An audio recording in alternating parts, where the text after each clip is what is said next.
we get chaotic and say things we wanna take back? Is there a reason that we're still together? How long do we stand here in the fire? How long do we try before we're on our own? How long do we walk across the wire? Stand till we fall.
Just some more whiskey.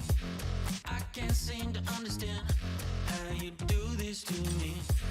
You've been running in circles inside my head.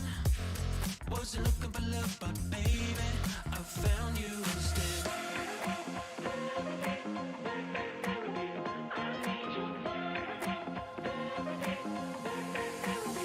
I didn't know I was a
Your attention, I'm running out your mind. Don't know the direction to your side. Got the wrong impression. I thought that we were fine, but now it's turned to ice. So you decide, and I just wait. I don't get you, I don't chase. So you decide, and I'll just save my time. We'll never know, but don't say that you're sorry. Don't say that you're sorry, girl. 'Cause we came almost too close, but don't say that you're sorry. You don't really want me, girl.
welcome into the Boise State Game Pants Esports Arena. Tonight, it's an Overwatch triple header for Boise State. We'll kick off with 2 games, formerly known as TESPA. You've been following esports for a while, now known as ABC, the Activision Blizzard Collegiate League. We'll start off with Boise State Blue taking on Minnesota. Then there's some more games that you want to stick around for. There's going to be some high intense action all night. I'm Michael Fischer, joined by Colby D'Angelo Alloway to call all of the action. And last week, D'Angelo, patch came out literally hours before the teams were ready to face off. We've had about a week to adjust. We were hyping up the Orisa, maybe not quite ready to go, but we're now seeing the meta start to form around that double bubble. Yes, absolutely. And the meta already was double bubble before a little bit, but especially with those little Winston, just like the little micro Winston changes, it just made him that much better at double bubble. This is actually the first patch where they buffed the meta, as interesting as that sounds. Because usually if there's a patch fish, they try to Fix the meta. Yeah, they try to fix the meta, stop it from being broken, air quotes broken, depending on how broken you think the meta is. But no, they made part of the meta stronger. And so lots of teams are running double bubble.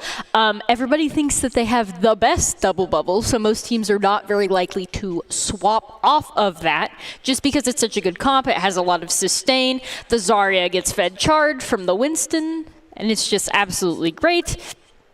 Yeah, I think that we saw this kind of rear its head last week was whoever has the better Zarya is usually going to be the team that wins because whoever gets more grabs, that's a little bit higher impact ultimate than Primal Rage. No offense, Winston, mate. It's just the case. So I think there's going to be a lot of focus tonight on the Zarya players for both teams. Oh, yes, absolutely. And double bubble, usually you want to run Zarya Winston with some fast DPS, and then typically you run Ana Zen, or you could go Ana Lucy. Any combination of those 3 supports depending on what you think you need. But usually the Zenyatta is what Boise State tends to prefer, not only on ladder, but also on both of our teams because we have some very comfortable Zenyatta players who have been actively working on Zen. Like a large bagel, we make jokes about how he's the primary DPS is Zenyatta because he just pops off on Zen and it's absolutely great. And then we have Beanie Bum on Orange team that has been putting a lot of work into Zenyatta this season, and so now he pops off as well.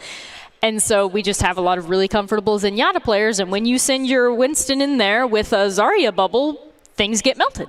And that's the ideal way to run double bubble fish. Yeah, I mean, not only you mentioned for Boise State, feels like they have that 2.5, sometimes even 3 DPS, depending on how well the Zenyatas are playing. But also, I mean, when grab's a very powerful ultimate, you need something to counter the grab. And if Lucio's not playable, the only other thing you have is Transcendence. So it does make sense. So there's going to be a lot of pressure, like we said, on the Zarya players and on the Zenyatta players. The 2Z is going to make their biggest impact because if one team has a grab and there's no Transcendence up, that team's going to lose. So, I mean, there's going to be a lot of pressure. So as much as the DPS players are probably sighing, you got to watch the Zarya and the Zenyatta, not the DPS players. Those are just blips on the radar for these matchups.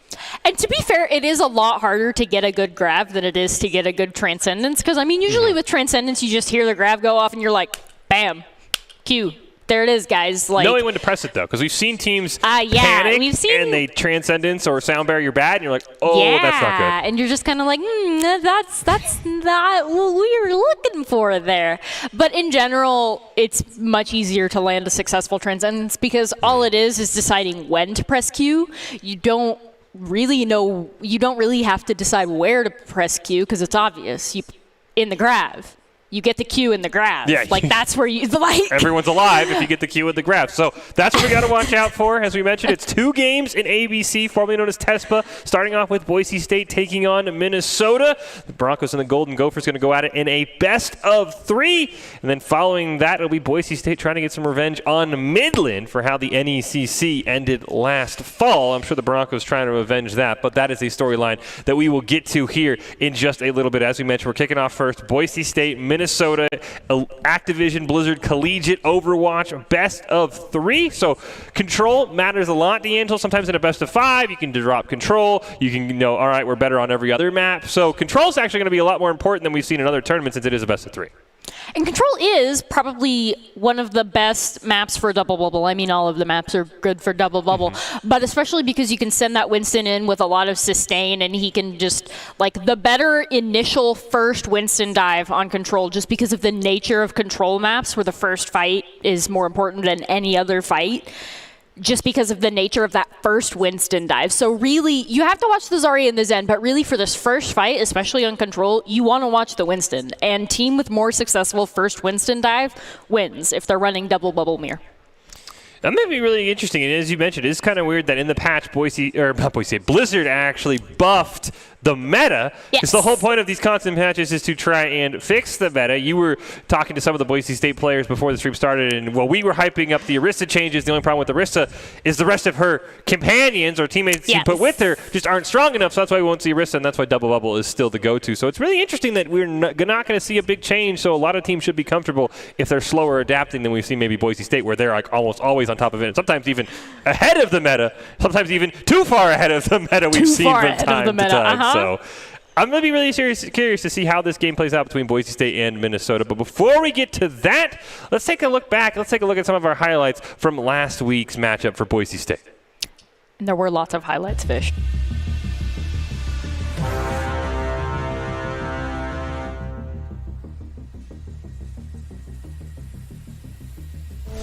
Barely go down as Asu swapped over to the Moira. You get a rally out from Wild as well. A nice anti-on to Rezo, but he's going to be able to be healed as he survives. And Boise State once again getting incredibly close as they'll trade kills there. Ace picks up another one onto Wild. And Boise State actually might pick this one up. And they will. There it is, absolutely. Push down the second point rather quickly. Right now he's waiting on the payload as the Ant Matrix is going to come out from Frenrir. He's also going to be forced to Immortality Field. Boise State deals with that quickly, and Ace is going to throw down one of his own. Plano with Death Blossom. He's going to throw it down right away. Takes down Ecal. Guac's going to take down Wild as well. Frenrir gets a consolation. In the ult from Goblin, we see a one-man chatter onto Ecal as well. Goblin not able to find anything, but now he's going to go turret form. Try and mow through, barely lives 17 HP. Plato's able to win the battle of the Reapers, and now Goblin, while they're distracted, a window comes down from Frenrir, but that's not going to heal any of the damage coming out onto your team. It's a team kill for Boise State. Going to be used on the back line, should land onto 3 as he'll sneak around the corner. Immortality Field comes out perfectly from Wild. Going to see a Transcendence from Frenrir as well. Nano is going to land on Rezo. There's the Nano Blade. Boise State won it. They're able to pick up 1 and a supercharger, make it 2. Kel punches him down. Minefield gets the last one. That's what Boise State was waiting for. Now started pushing that second point. I think Rezo has a shot here to kill him immediately after the res again. There's the Dragon Strike. He's right now dueling Oompa Loompa. He'll win that one, and he gets a Dragon Strike off screen. Make it 3 for Rezo. A large Bagel finally decides that, somebody That was just a sneak peek of what went on last week for Boise State Blue. Absolutely dominating. And, we mentioned it right before we came back, D'Angelo. Rezo absolutely insane on Hanzo on that last map. So not only has Minnesota got to watch out for the Zarya, they've got to watch out for the Zenyatta. They've got to watch out for wherever Rezo is, especially, and Goblin, because those two guys could just go off on their own and then suddenly they're behind your team and you have no idea where they are. I don't know what you're talking about. That Havana map last week, Fish, that was just Rezo and friends. Or at least that's what the kill feed was telling us.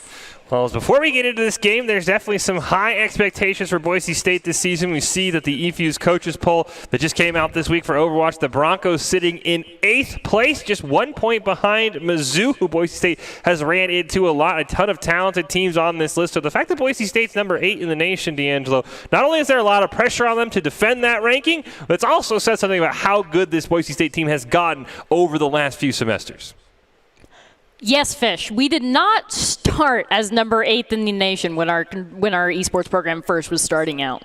So you see here's how TESPA, or the artist formerly known as TESPA, now ABC, Activision Blizzard Collegiate Overwatch, is going to go. 10 games of Swiss. Everything is a best of 3. Winners are then seeded. It is Control, Hybrid, and then Escort. And as we talked about, Boise State's number 8 in the preseason. So unfortunately, there's only one major issue that I see with this list, D'Angelo. It's that Hybrid is second, which means we can still see Kings Row even in a 2-0. I I totally thought you were going to say Boise State being 8 in the preseason. No. They're definitely going to have to make some climbs up their fish. But clearly, we just have very different priorities because I just hate Kings Row. Absolutely, There's nothing else to say.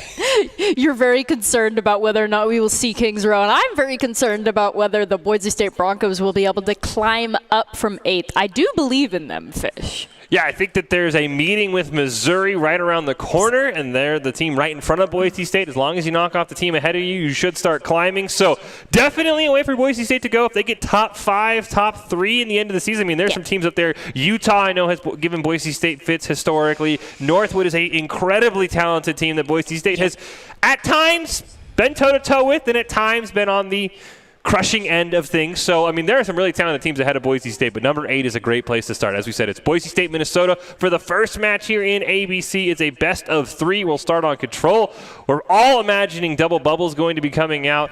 And for Boise State, the good news is that they have some DPS who, you know what, you can't Transcendence, D'Angelo, or build Transcendence if you get headshot and go back to spawn. True. You can't Transcendence a headshot on a squishy. You cannot do that. That is something that Zenyatta just can't save. You are absolutely right, Fish. So, I mean, we know you talked about saying play some quick DPS. So we've put a lot of emphasis on the tanks and the supports. What DPS are you feeling Boise State will bring out here in this first matchup against Minnesota? Genji Tracer is always viable.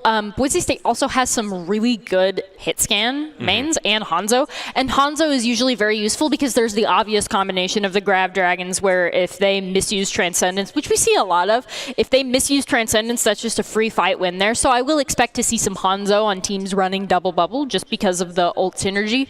But also, I think we could see some Genji, some Tracer, some Widowmaker, probably not Ashe, and probably not McCree for double bubble, even though he is very strong as a character, just because he can't get to where the fight is happening. And you talked about ult synergy. What about Pharah? I mean, why not Pharah, or maybe why Pharah? Because, I mean, Rocket Barrage with Grav seems pretty strong when there's not going to be a Reinhardt on the other team.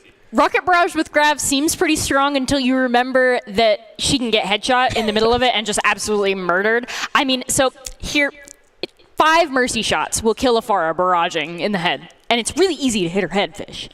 If the Battle Mercy can kill you, that's when you know there are some issues. We get Doc's keys to the game for this first matchup between Boise State and Minnesota. We always talk about never taking a fair fight. It means take fights in unexpected places when the other team is unprepared and when you can have ability advantages. It's all brought to you by Count, whose Identity and Trust Global Network delivers real-time fraud prevention, account protection, and enables a personalized customer experience for more than 9,000 leading bands and payment providers. If you want to stay safe online, almost like you have a double bubble around your credit card online, go check them out at count.com, KOUNT.com. Boise State and Minnesota right around the corner. And, you know, it goes back to what we very first talked about. You can have an ability advantage if you have the better Zarya.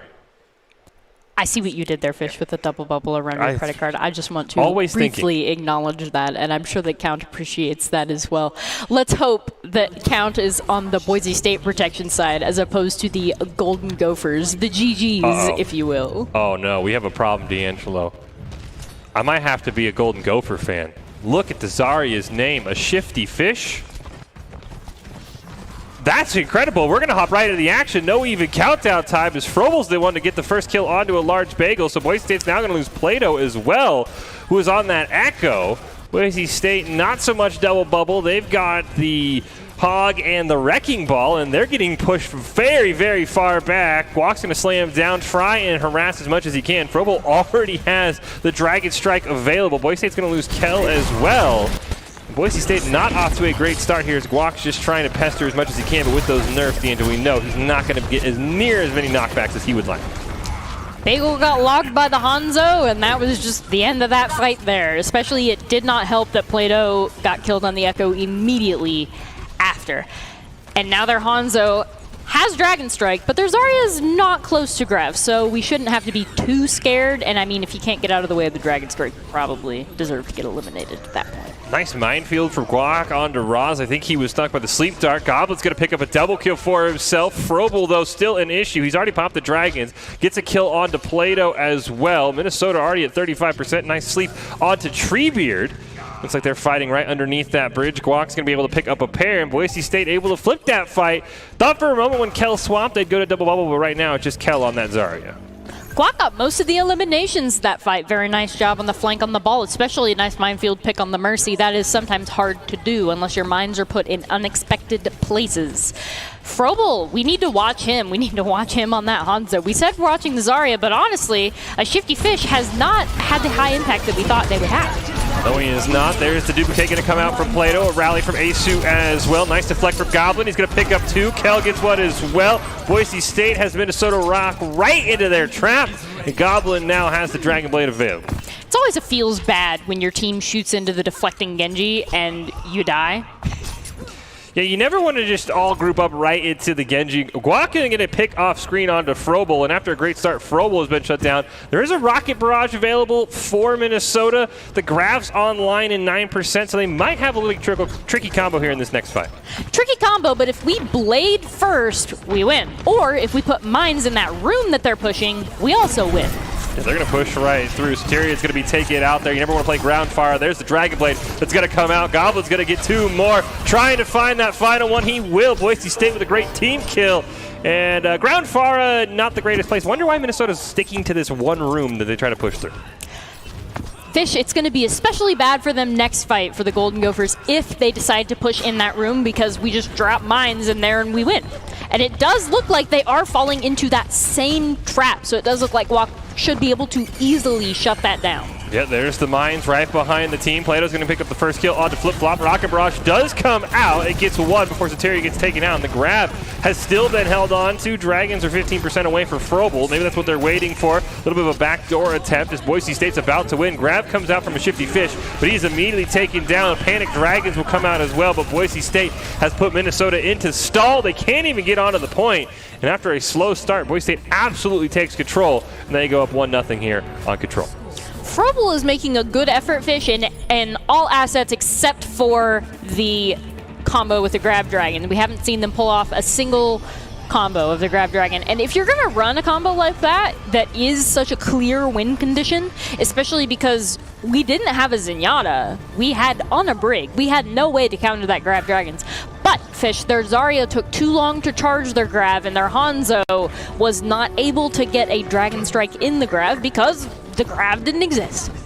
Yeah, we talked about it. I mean, if you don't get the Grab, that's an issue. I mean, Kel didn't get one either. Boise State just kind of forced Minnesota, for whatever reason, to go back into that same room. When you have a Pharah and you're stuck in a very small room, that's not a great win condition for your team. Boise State pulled it off perfectly. As this time, Boise State's going to have a little bit of a change-up. Minnesota as well, changing a lot of things. Guac going to get a huge stud. Giant shield, and he's able to roll away. Double ante onto the tanks of Minnesota. Plato's going to get the first kill onto Frobel, who's now on that Widowmaker. Guac on the back line. I'm not sure if Shifty Fish knows where he is. That Wrecking Ball now goes zooming through despite the nerf. Guac still having a ton of fun. Large Baby gets a boot on the Treebeard. Rod's going to go down. Hook just barely misses, but once again, Boise State feels like they are in complete command. Ball's boop was nerfed, but Lucio's was not, and so that Reinhardt was sent off the edge, and at that point the fight was absolutely secured, Fish. Frobel got an easy log on to a large bagel, first fight, first kill, and he has not been able to do anything since. Not because he's bad or anything, but because Boise State is just actively hunting and shutting him down. Flip Flop lands a nice sweep onto Plato, so he will be taken out on that Tracer. Frobel, yeah, he's now on his 3rd hero here. He's onto that Doomfist. There's a Nano online for Flip Flop, but nothing else is even close in terms of ultimates for Minnesota in the red. Boise State in the blue does have that Pulse Bomb available. Minefield is very close. Pulse Bomb, the first thing that's going to go off. Nano takes down Centurion. Unfortunately, the Pulse Bomb was eaten. Boise State's not going to be too worried. Another boop off the edge for a large bagel. Guac just going to be able to put in some damage. A large bagel picks up the triple kill. He'll get another boop off the edge. And Boise State absolutely dominates in that fight, even with that Pulse Bomb, not able to do anything. And we're sitting on Nano Visor. At first, Fish, I was concerned that we were using way too many ults in that fight, but when you have Nano Visor to fall back on and a beat close to being there, there's not too much Boise State to be concerned about here, except for the high noon, but really that is very easy to dodge and avoid being eliminated, and the same goes for the Diva Bomb. Diva Bomb online, Frobel swapping once again, so the Nano Blade is very, very far away. There's the Diva Bomb that's going to start the fight from a Shifty Fish. There is the Deadeye that is going to come out. Boise State blindsides it perfectly.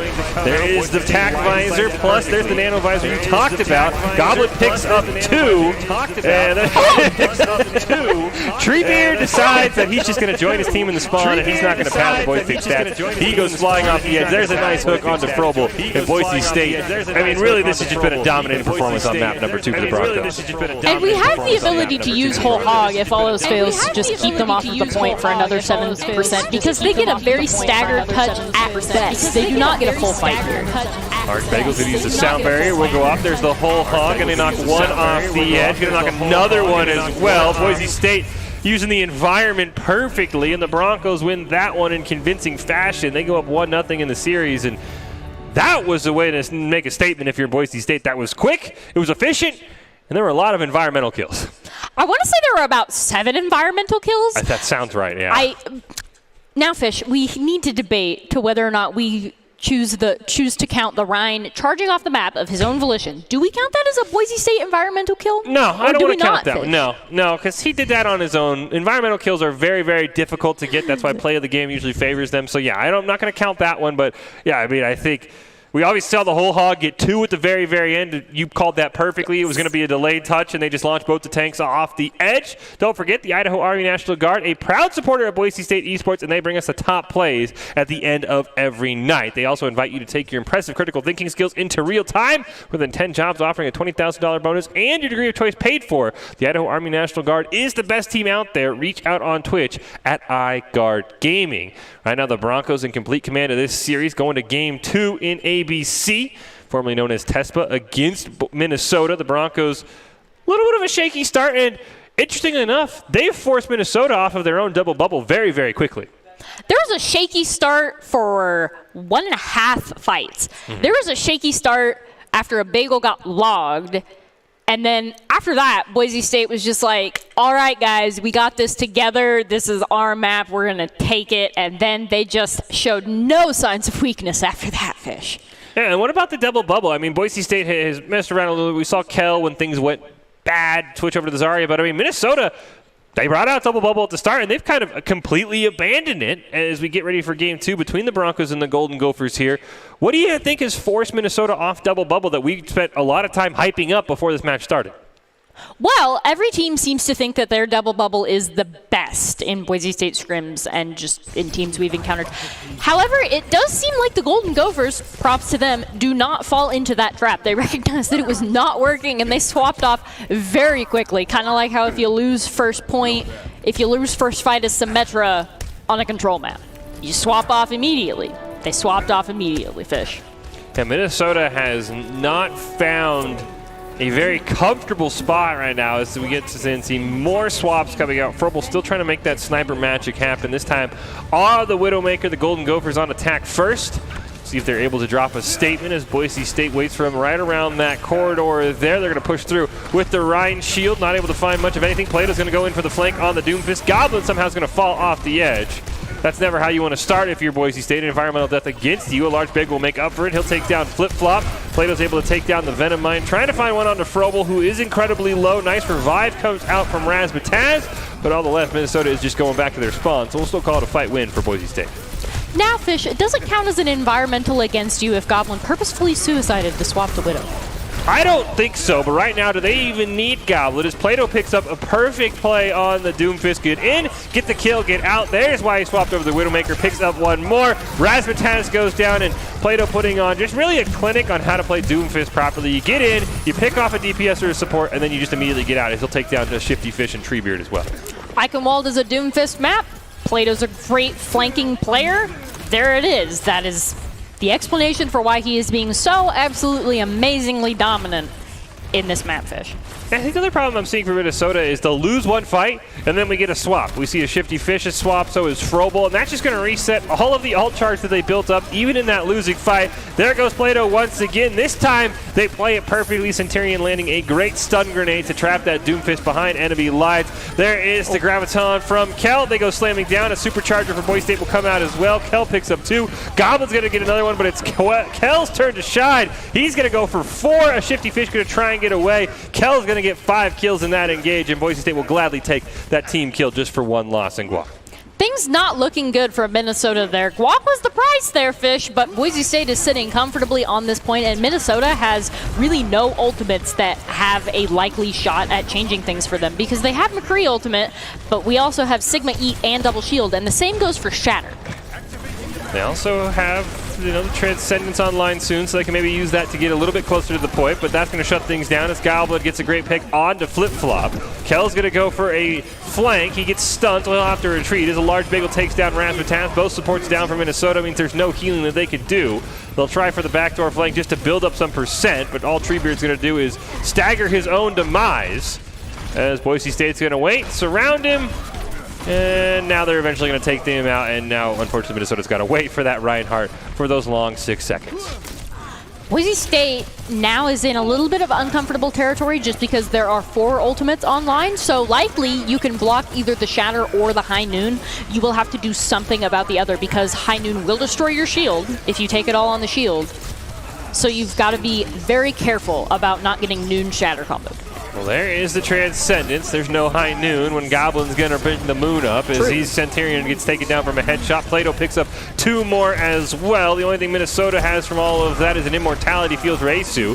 Plato's got to get another one, and Boise State's done a really, really good job here of staggering Minnesota to the point that they just can't even combo these ultimates together. Valkyrie comes out from Rasmussen, really doesn't find much of anything, and there's still the Shatter High Noon available for Minnesota in these final 30 seconds. Centurion trying to get away, just barely does. They have 1 fight left, and if Centurion had died there, all of their chances of trying to win this fight would have been completely gone because they didn't have that combo and they don't have the McCree. This fight is going to be an extreme uphill battle without that McCree.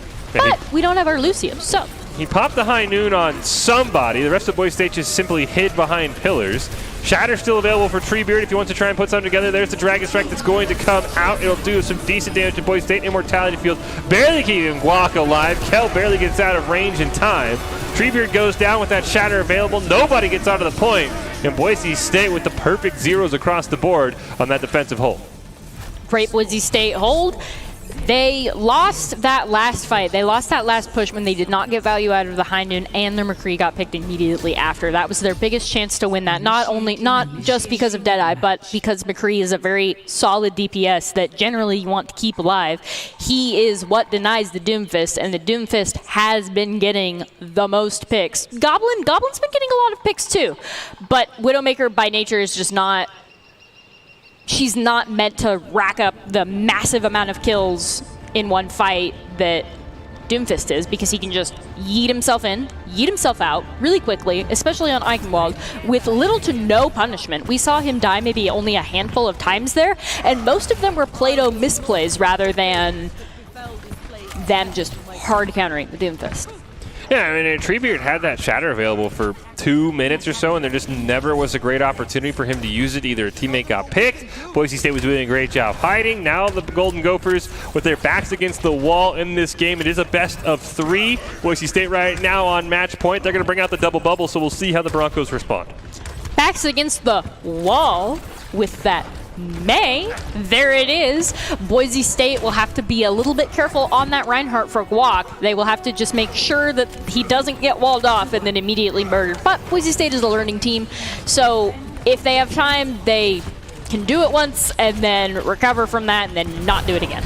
Yeah, all Boise State needs is 1 tick on the point after their excellent defensive play. So shouldn't be too hard, we don't think, for Boise State. We'll see how it goes in actuality. Plato and Frobel going to trade out there. They'll actually kill each other at the same time.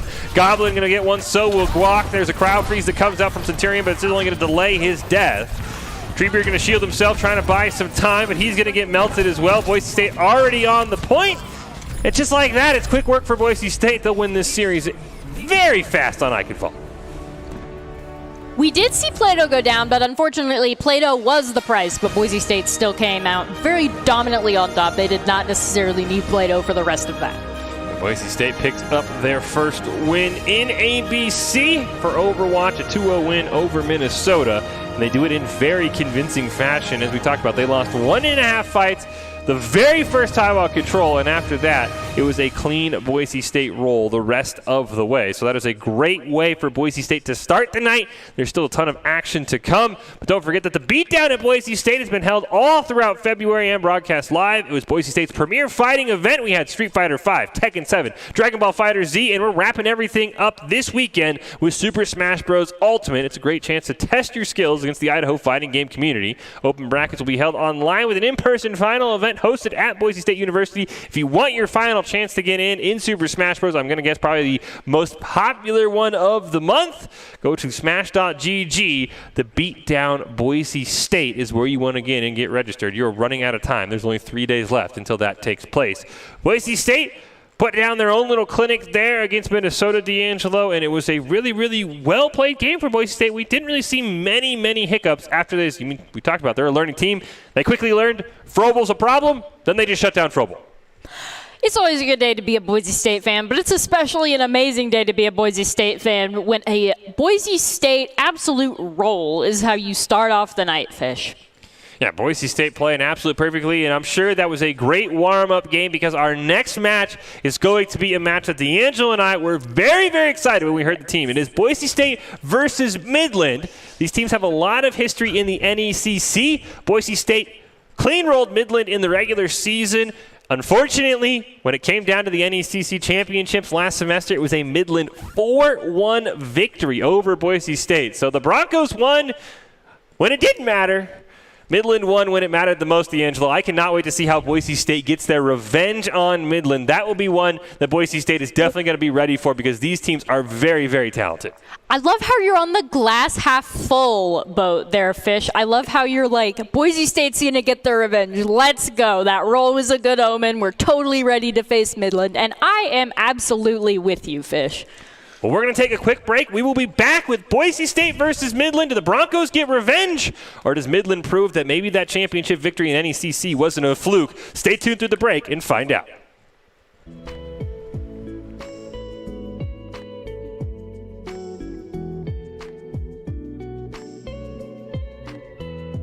This is the tack visor, plus there's the nano visor you talked about. Goblin picks up 2.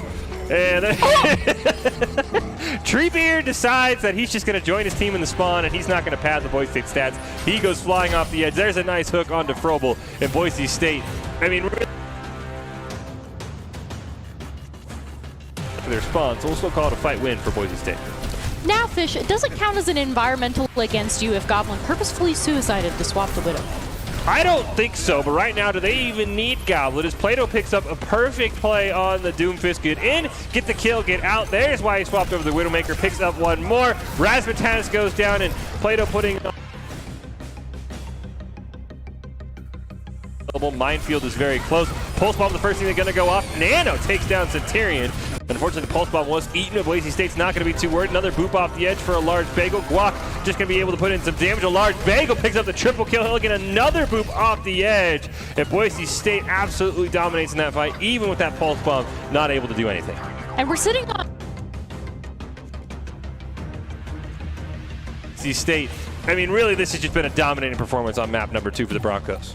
And we have the ability to use Whole Hog if all else fails to just keep them off of the point for another 7% because they get a very staggered touch at best. They do not get a full fight here.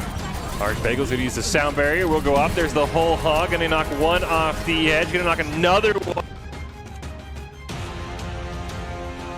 In that losing fight. There goes Plato once again. This time they play it perfectly. Centurion landing a great stun grenade to trap that Doomfist behind enemy lines. There is the Graviton from Kel. They go slamming down. A supercharger for Boise State will come out as well. Kel picks up 2. Goblin's going to get another one, but it's Kel's turn to shine. He's going to go for 4. A Shifty Fish could...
legendary parts for legendary wins.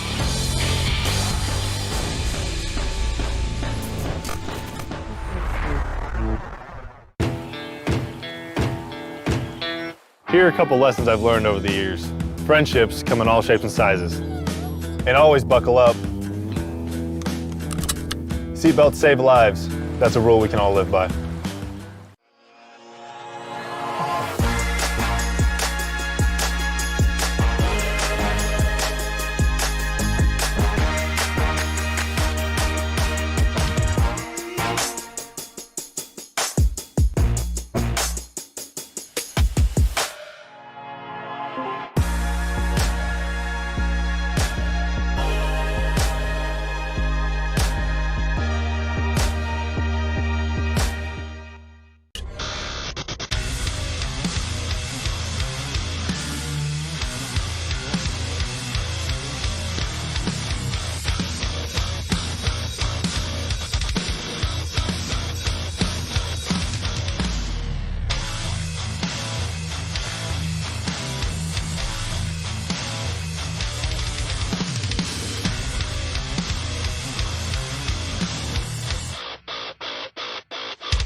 Visit NationalGuard.com to begin your guard adventure. Welcome back into the Boise State Game Pants Esports Arena. It's our second ABC match of the night, and it's a good one. It's Boise State versus Midland. These teams met a handful of times in the fall semester in the NECC. Boise State won in the regular season on a roll to the championship. The problem is they ran into a Midland team who clearly figured things out and 4-1 Boise State in the NECC championship. And now the Broncos get a second chance here in ABC. Just a regular season best-of-3 match, so we'll see how it goes. But we just saw Boise State roll Minnesota. As I'm Michael Fish-Fisher, joined by Colby D'Angelo Alloway. And D'Angelo, what did you see from that Minnesota series that you think could be a good omen for Boise State going into what should be a bit of a revenge match against Midland? One of the problems in the match against Midland was Boise State was not getting value out of their ultimates. And part of that is because Midland is just such an amazingly skilled team that they know how to deny ultimates, because most ultimates in the game can be actively avoided or denied or otherwise negated. But we saw a lot of nice value on ultimates that Boise State was landing. So hopefully against Midland, they're able to do that to the level that they just did against the Golden Gophers fish.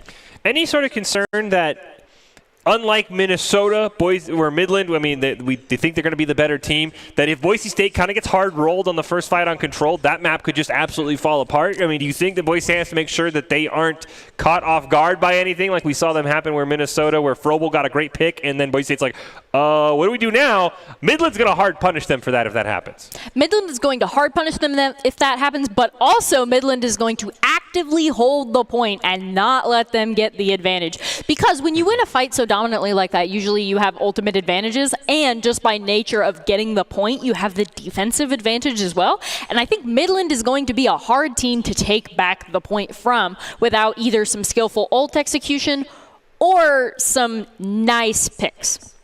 I mean, picks, though, Boise State maybe has the answer. Plato had some great ones in that last series. Sure. So did Goblin as well, who, I mean, it's really interesting. I really think Boise State is going to be a little bit more tested. I mean, Minnesota had some bright spots, don't get us wrong, but Midland, we know what this team could do. They clearly have beaten Boise State in the past, and when you're number 8 in the coaches poll, very few teams can say that they've beaten you in the past. So Boise State, one of the few ones that have, they want to get their revenge on them. So it's Boise State, it's Midland here in ABC, formerly known as TESPA. It's a 10-game Swiss regular season, best of 3. Go Control, Hybrid, and then Escort. And then, as we mentioned, Boise State, number 8 in the preseason. I was happy we didn't see Kings Row to start everything off. Usually teams pick Kings Row all the time as their hybrid map. So that was at least one positive for me. Now we go to comp. We saw Boise State sort of all over the place. D'Angelo, do you think we'll see them go meta here and just go double bubble? I think we will see what is meta for Boise State. I think we will see what they have practiced, what they have been actively doing, what has been working for them, and it will probably also depend on the map as well, because this meta is actually much more broad than metas have been in the past, and you have the ability of swapping depending on the map. Like, there is not always one singular answer on every single map, which I think is nice, and I think is something that Blizzard has gotten better at over the course of the game, because not all metas have been this open. No, we have definitely seen some very oppressive metas. It's nice that Overwatch has gotten to the point where feels like not everything's viable, but a good chunk of them are. And it's Boise State versus Midland here. Best of 3 in the Activision Blizzard Collegiate, formerly known as TESPA Overwatch series. Definitely a case of revenge out for Boise State, which also something you got to watch out for, because sometimes, especially, you might have a player who goes out, gets revenge on maybe a DPS versus DPS, tank versus tank, support versus support, and then their team's losing. So Boise State definitely has to make sure that they win the game first, and then any of the extracurriculars, the 1v1s, whatever you want to do, then they take care of that afterwards when the map is won. Boise State Blue knows what they're going up against. We know exactly what to expect from Midland, and unfortunately, Midland knows a good deal of what to expect from us. So it will just come down to mechanics and ultimate usage. We see Doc's keys to the game. Fair fight's going to be something Boise State wants to try and avoid against a team like Midland, so they can take fights in unexpected places when Midland is unprepared and when Boise State can have the ability advantage. It's all brought to you by Count, whose Identity Trust Global Network delivers real-time fraud prevention, account protection, and enables a personalized customer experience for more than 9,000 leading brands and payment providers. If you want to stay safe online, go check them out at count.com, KOUNT.com. Getting ready to hop into our first game here between Boise State and Midland, and we're going to do just that. So it looks like Boise State's got a very, very unique comp here for their first attack. I'm very excited, and I believe in them more than I've ever believed in anybody in my life. Fish, this is incredibly important as a match to win. Boise State must reclaim their honor. We'll see what they can do. They, for a moment, looks like they're going to get the Symmetra teleport out, but they're still going to swap off at the end. It's still a Pharah, which is not something we've seen a whole ton of, plus the Pocket Mercy, so they'll have the Pharmacy comp trying to spray down bullets on the backside of Midland, as we're going to see Noro go in. What's going to get the first pick onto a large bagel? Immortality Field will come down from Scout there, and Boise State's only going to get that elimination. They'll be sent right back to spawn. Right back to spawn very quickly, Fish. The large bagel was killed, and then immediately after, we lost Kel, and there it is. There's the fight, guys. That is over. Now Boise State has to go up the uphill battle of trying to retake this point to the defensively advantaged Midland. Yeah, without the Immortality Field, Boise State quickly fell apart. They do have the Rocket Barrage online very soon, already at 77%, but they'll have to go up again an Amp Matrix for Scout, who's also right there. So we'll be curious to see, especially with this very enclosed point. It's going to be hard for Goblin to get value, as we talked about how squishy that far can be. But a great Rocket Barrage from behind. Gets one right before the Immortality Field goes down. Chatter's able to pick up Goblin, but Boise State gets Noro in all the chaos, and the Broncos now sit up 2. Amp Matrix has come down from Scout. What was sort of just bouncing back and forth as the health bar yo-yos. Now Boise State has lost Asu. Guac has picked up Chatter, though, as they see Sky trying to go for a flank, and he gets taken out there. And Boise State, on the back of a great flanking Rocket Barrage, is going to be able to take over the point. We killed that Zarya, and at that point, Fish, I knew that the fight was won because she had been the one that was killing everybody on Boise State. So when she died to Guac and an Amplification Matrix, I was like, there it is, that's it, that's their main DPS, that is what we need to watch out for. Now, things in terms of ultimates on Boise State as we set up for this next fight. We gotta watch out for that Deadeye with our Pharmacy in the sky. Boise State has their own Deadeye. There's also a Shatter online for Noro. Kel's about 25% behind. Guac's going to have the Supercharger. He can slam down to try and catch Boise State up onto ults. But a great pick onto Sky. There's the Deadeye that's going to come out. Boise State line of sighting well, but the two in the air looks like they're going to be able to survive as well. So Boise State has dodged the first bullet. Immortality Field forced out there from Scout. Boise State immediately takes it down, and they'll throw down the Supercharger in response. Scout's taken out with a great flank from Goblin. He's trying to get a pick there onto Sky as well. But what's going to get a great stun, great knock away from Goblin to stay alive as Boise State's taken out 3. Great pick from What, but they'll trade off 1 for 1, and it's still advantage Boise State. I saw Goblin's life flash before my eyes, and unfortunately, he was the price there for an ultimately Boise State fight.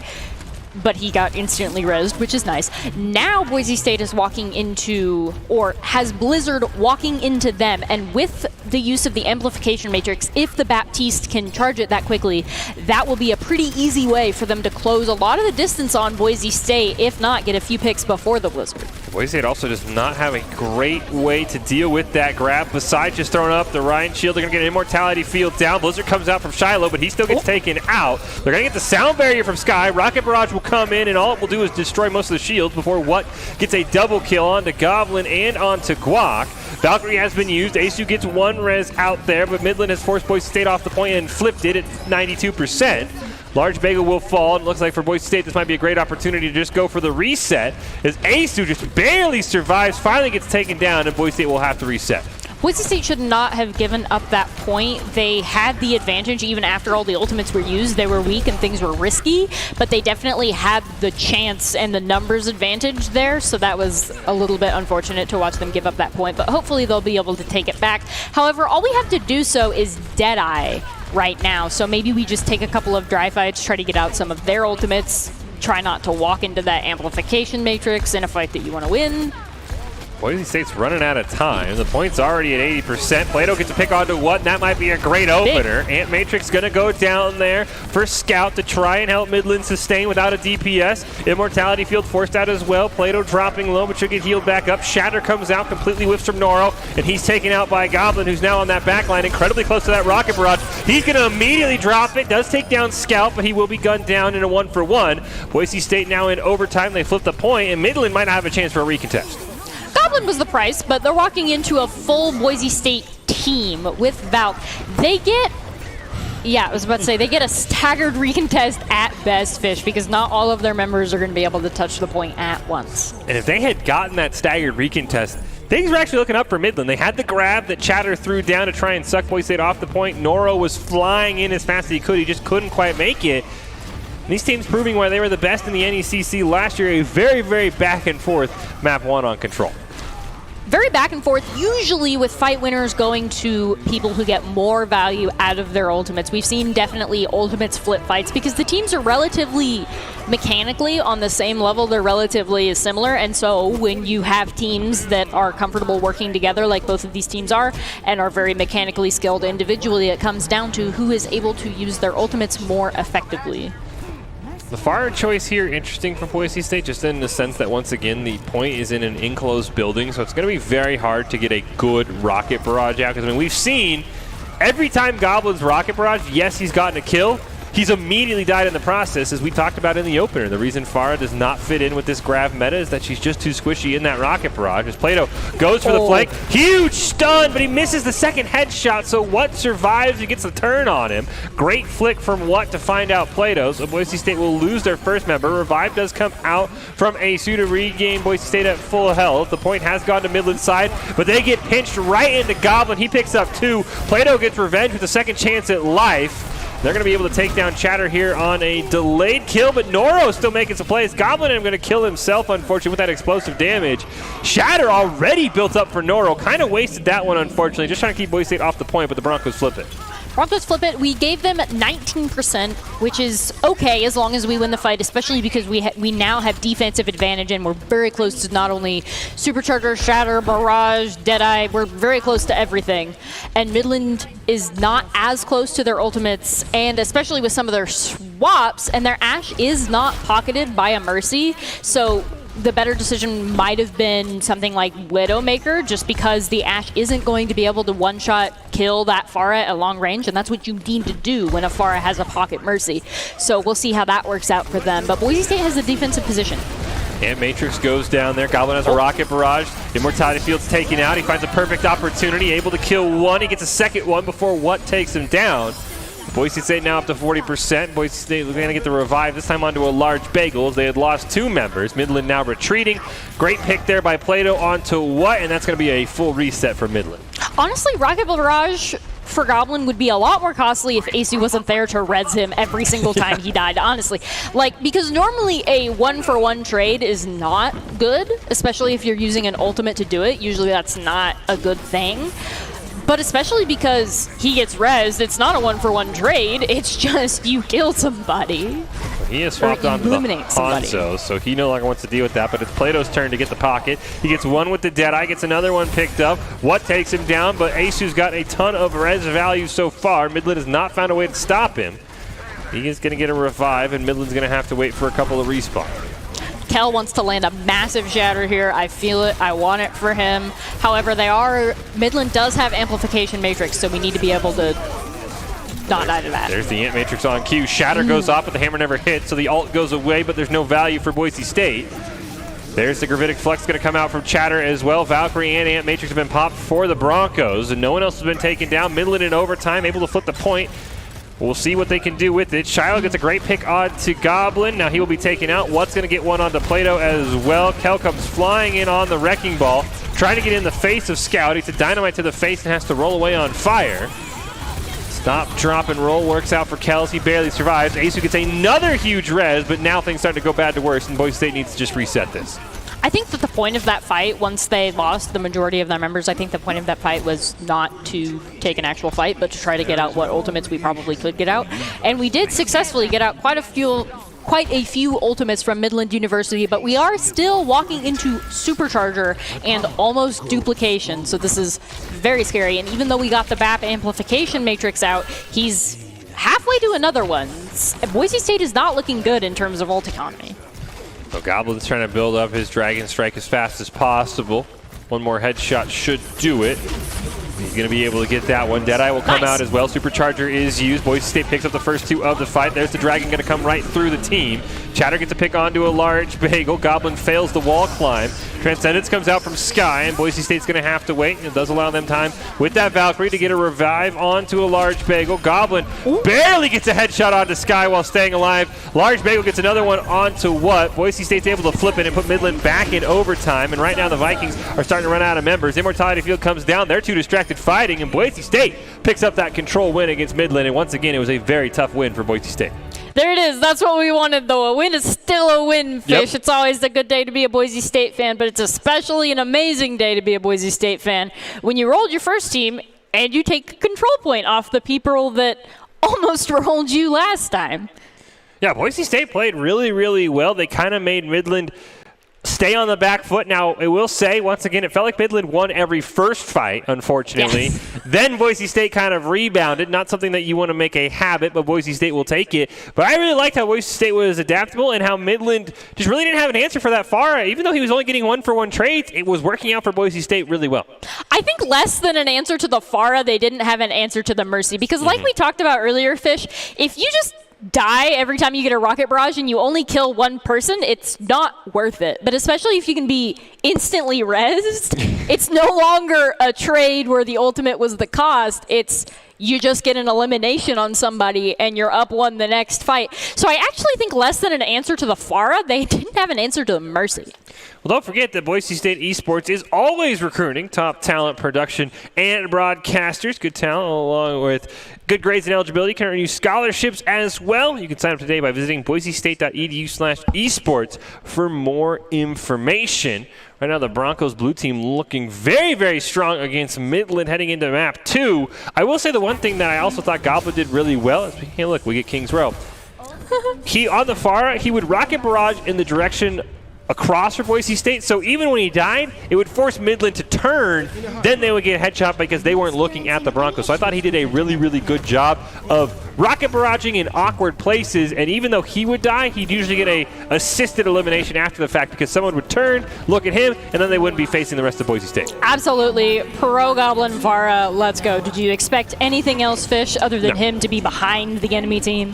No, and no matter what he plays, he's always behind the enemy team, as it looks like we have swapped sides, so it's Boise State in the red, Midland in the blue this time on Kings Row as the Broncos come out attacking first. Goblin once again on that far. We got an echo from Plato as well, so Boise State's going all up in the air. So Ace is going to be, as you mentioned, D'Angelo, the target of focus for Midland here if they want to deal with that far. He tries to put looks like Chatter out in the open, but he's not able to do it quite yet. Spamming those rockets through. 40% on the ult. Plato's incredibly close to the duplicate as well. Right now, no one has really blinked as an Orb of Discord goes on to Guac. He's at about 50%, but he will be healed back up. There's that first pick Boise State needed, right onto Shiloh. The Immortality Field does get taken out from a large bagel. Plato incredibly close to that duplicate as well. Chatter trying to eat as much as that can, and Plato gets right in his face. It takes him out. Sky will fall as well, and now that Boise State has a clear advantage, they'll push on to the point. What going to try and do what he can? He can't find anything. It's a great start for Boise State after a slow minute. Slow minute, we used the amplification matrix, which was kind of unnecessary, but I think we used it before we got the kills to confirm that fight. However, we do still have duplicate, so we will need to get success out of that if we want to continue to push this second point, because Midland does get a nice setup for a hold here as long as nobody dies within the next 5 to 10 seconds, we'll say. They get a good hold, and Boise State will have to break through with some ultimates. See, Shiloh has also swapped over to that Echo, so he's going to be up in the air. Going to be very hard for Goblin and Plato to try and hit him, especially for Goblin with those rocket shots. He's also incredibly close to that rocket barrage. He's taken very, very low with that Orb of Discord. Has to retreat. Now we see the duplicate. That's going to go on to the Orisa. Valkyrie's going to be used as well. Ant Matrix does come out from Sky, as well as his Immortality Field. Rocket barrage used from Goblin. He's not going to find anything. Plato gets his first supercharger of the duplicate before being taken out. Bob has come in for what? Picked up a couple kills, and Boise State unfortunately doesn't find much of anything. Plato's able to take out Bob, but that's about it. Guac's going to be forced to retreat, and all of those ults for nothing for Boise State. Boise State used their ultimates less effectively than Midland used their ultimates, and so we lost that point. And now Midland gets the extra bonus of being able to hold us at that arch, at that choke. That is going to be really rough for Boise State to try to push through, especially since all we have online currently is Supercharger. Well, Boise State has swapped over from the Sky DPS to the Cowboy duo. Both of them probably going to get a little bit of a boost there from Asus. Goblin's on the Ash, Plato now on the McCree. Use a supercharger up for both sides, as well as a Gravitic Flux up from Chatter. There's the supercharger going to come out from Guac. Going to use that Fortify to be incredibly tanky right now. We've already seen in the past. Immortality Field does come down. It's not enough to keep Plato alive, but it is enough to keep Goblin alive, who gets a great pick on to Shiloh. Now it looks like Boise State's going to retreat as Noro's popped his own supercharger, and the Broncos starting to run out of time. As you mentioned, D'Angelo, Midland has had a great hold here at this archway. Ace with another high-value res. The Ant Matrix does come down from a large bagel, but he's going to be taken out in the process. Scout will just use the Transcendence, and unfortunately for Boise State, they're not going to find any kills. It's also a very awkward Ant Matrix. Now we see it going to come down from the side of Sky, but Boise State's going to push right through it. They'll take down Chatter. They'll take down the Immortality Field. Goblin's going to get a great pick onto Sky as well. Kel has the Gravitic Flux, but he's holding on to it for now as Boise State adds another one. Duplicate came out from Shiloh. He immediately loses it, and now the Broncos push through the Ant Matrix and are starting to push along the way. Not only are they pushing, they also are at a significant ultimate advantage. Midlands University's best shot here is to use Bob to contest and then hope he gets some picks and hope we're able to maybe charge Supercharger in the time that Bob is alive and in the time that it will take the cart to go here. Because Midland does get a full final hold here before Boise State will be able to cap this point. How about the three-man Deadeye with the Gravitic Flux? That's one way to just prevent anything from happening there from Midland. As Boise State's going to get a fourth. Plato's going to push around the corner. Chatter's trying to hold that shield as long as he can. Nice roll, and Plato goes for the full ace right there. And you know what? How about you just ult before Midland does? Absolutely. The team to press Q first wins, Fish. They didn't even have any opportunity to get Bob on that point. So both teams are looking at Bob here. But we are kind of at an ultimate disadvantage now just because we used some, but it's not very significant, Fish. Goblin gets caught trying to find a headshot onto Sky. Scout does a great job, but he did get Bob into the fight first, as Plato's going to get a kill onto the enemy Bob. So now Bob, unfortunately, has left the battlefield quite quickly. Goblin gets a revive from Asu, who's got huge revive value. Now Boise State's going to trap Midland right along that edge. Nowhere for the Vikings to go. Shiloh's going to get one pick onto Goblin, but that's all they find. Scouts hiding behind that barrier. No recontest at all for Midland. And Boise State, after a slow start, kind of runs through and three caps them with 3 minutes left. Boise State used their ultimates better, Fish. That is what this matchup is coming down to. The team to use their ultimates more effectively is the team that wins against Boise State and Midland University. Two very evenly matched teams that are 1 for 1. As we see the Boise State lineup there, trying to get revenge from a loss in the NECC Finals in the fall to Midland University. And I do think the one thing that's standing out is right now it feels like Goblin and Plato are just on a different level than we've seen from Shiloh and What. It feels like What has had some opportunities for Fem picks, but it does feel like Shiloh has not had much of an opportunity to shine so far in this matchup. And Goblin and Plato always shine very brightly, Fish. That is true. So is it any wonder that they are here shining brightly right now? I just feel I'm saying that the difference in these teams feels like it is a DPS difference. That is what I was hinting at. Fish just dropped the DPS diff. That's what Ouch. I mean. I like I said, What has had some moments, but it feels like Shiloh has not had the ability like we've seen from Goblin and Plato to both have pop-off moments in this series. Does not feel like Shiloh has had that same opportunity. He duplicated and immediately died, so I think there's a lot of pressure on Shiloh to step up for Midland if they want to force us into overtime here. I do think you are absolutely right. This matchup rests partially on whether or not Shiloh is able to rise to the level of Goblin and Plato. You need some big values on that duplicate. Maybe he gets a supercharger, maybe he gets a gravitic flux. We will see what he picks. And Boise State has brought out the defense Torbjorn, but it's not Goblin playing it, it's Plato. Interesting change there for Boise State. We'll see if it's the same result as Plato's taken low. Going to get healed back up there. Over Discord onto Scout. But he's just going to hide line of sight and be able to survive. What gets the first elimination, but only onto a measly turret. I'm sure Plato will replay at that one soon. Goblin maybe going for a little bit of a flank here. He'll return back to the point where it looks like Noro's going to get caught out. He'll force the amplification matrix to come, or the immortality field, excuse me, to come down from Sky. Boise State deals with that one quickly. What and a large bagel going to trade there. Plato dropping low once again. Should be able to heal back up. Kel with that Orbit Discord going dangerously low, but should be able to heal the Asu down. It's all up to a large bagel to sustain the team. Chatter's going to get one as the teams remain trading 1-for-1 here. You see a large bagel with all those critical health bars trying to do everything he can to keep the Broncos alive. Asu has now rejoined the fight. He has the Amp Matrix down whenever he wants to use it. Kel's going to win the battle there of the Sigmas. He'll get a double kill onto Shiloh as well. Amp Matrix will go down, and that's going to tell Boise State it's time to full send. They'll find Noro, and it's a retreat here for Midland. After a very long first fight, Scout's going to be a little bit delayed as well on the respawn. Midland's opportunity to push was when they killed Asu. They did not take appropriate action when they killed Asu.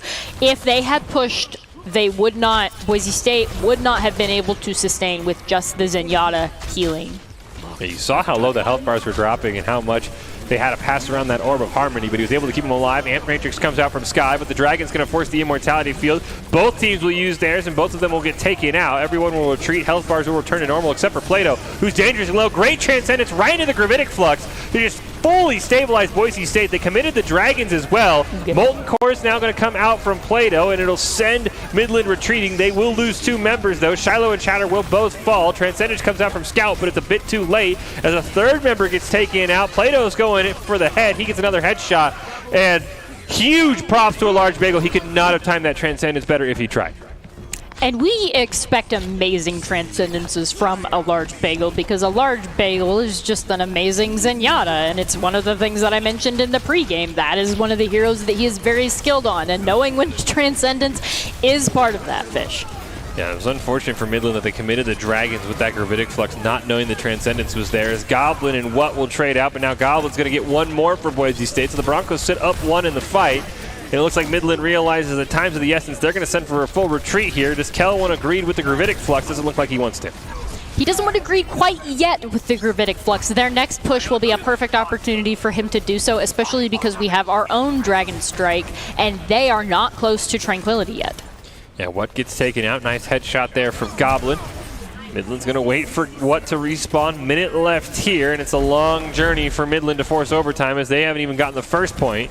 They still have got 3 to go if they want to force overtime with Boise State. Noro's going to drop the supercharger. Gravitic Flux is going to come out from Kel. He'll line of sight and get 3 slams down. Bang, bang, bang. Immortality field misses, and Boise State gets the first elimination. Plato's going to find one more. Kel takes out the duplicate from Shiloh. Scout gets a pick, but it's too little too late. The Amp Matrix comes down from Sky, but he's only amping the damage of him and his support.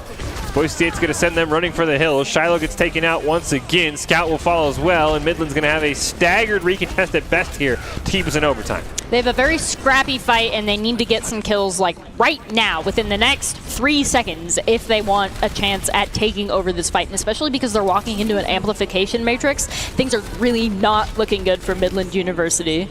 And not without Orisa as well. No tank online, but they've got to go regardless. Transcendence going to be used to signal it's time for Midland to get in there. The Dragon Strike will come out. Chatter's going to use the Gravitic Flux as well. Great Immortality field for Boise State. They'll only lose 1. They'll Amp Matrix as well. Teams trading out pretty evenly. Boise State down 1 though in the fight. Scout is incredibly low, and respawn advantage is on the side of Midland because they haven't pushed at all. And it looks like they might be able to cap this point with no time left on the clock. If Scout's going to take down Kel, and it looks like Boise State's going to be forced to retreat here. So Midland, in overtime, keeps this game alive.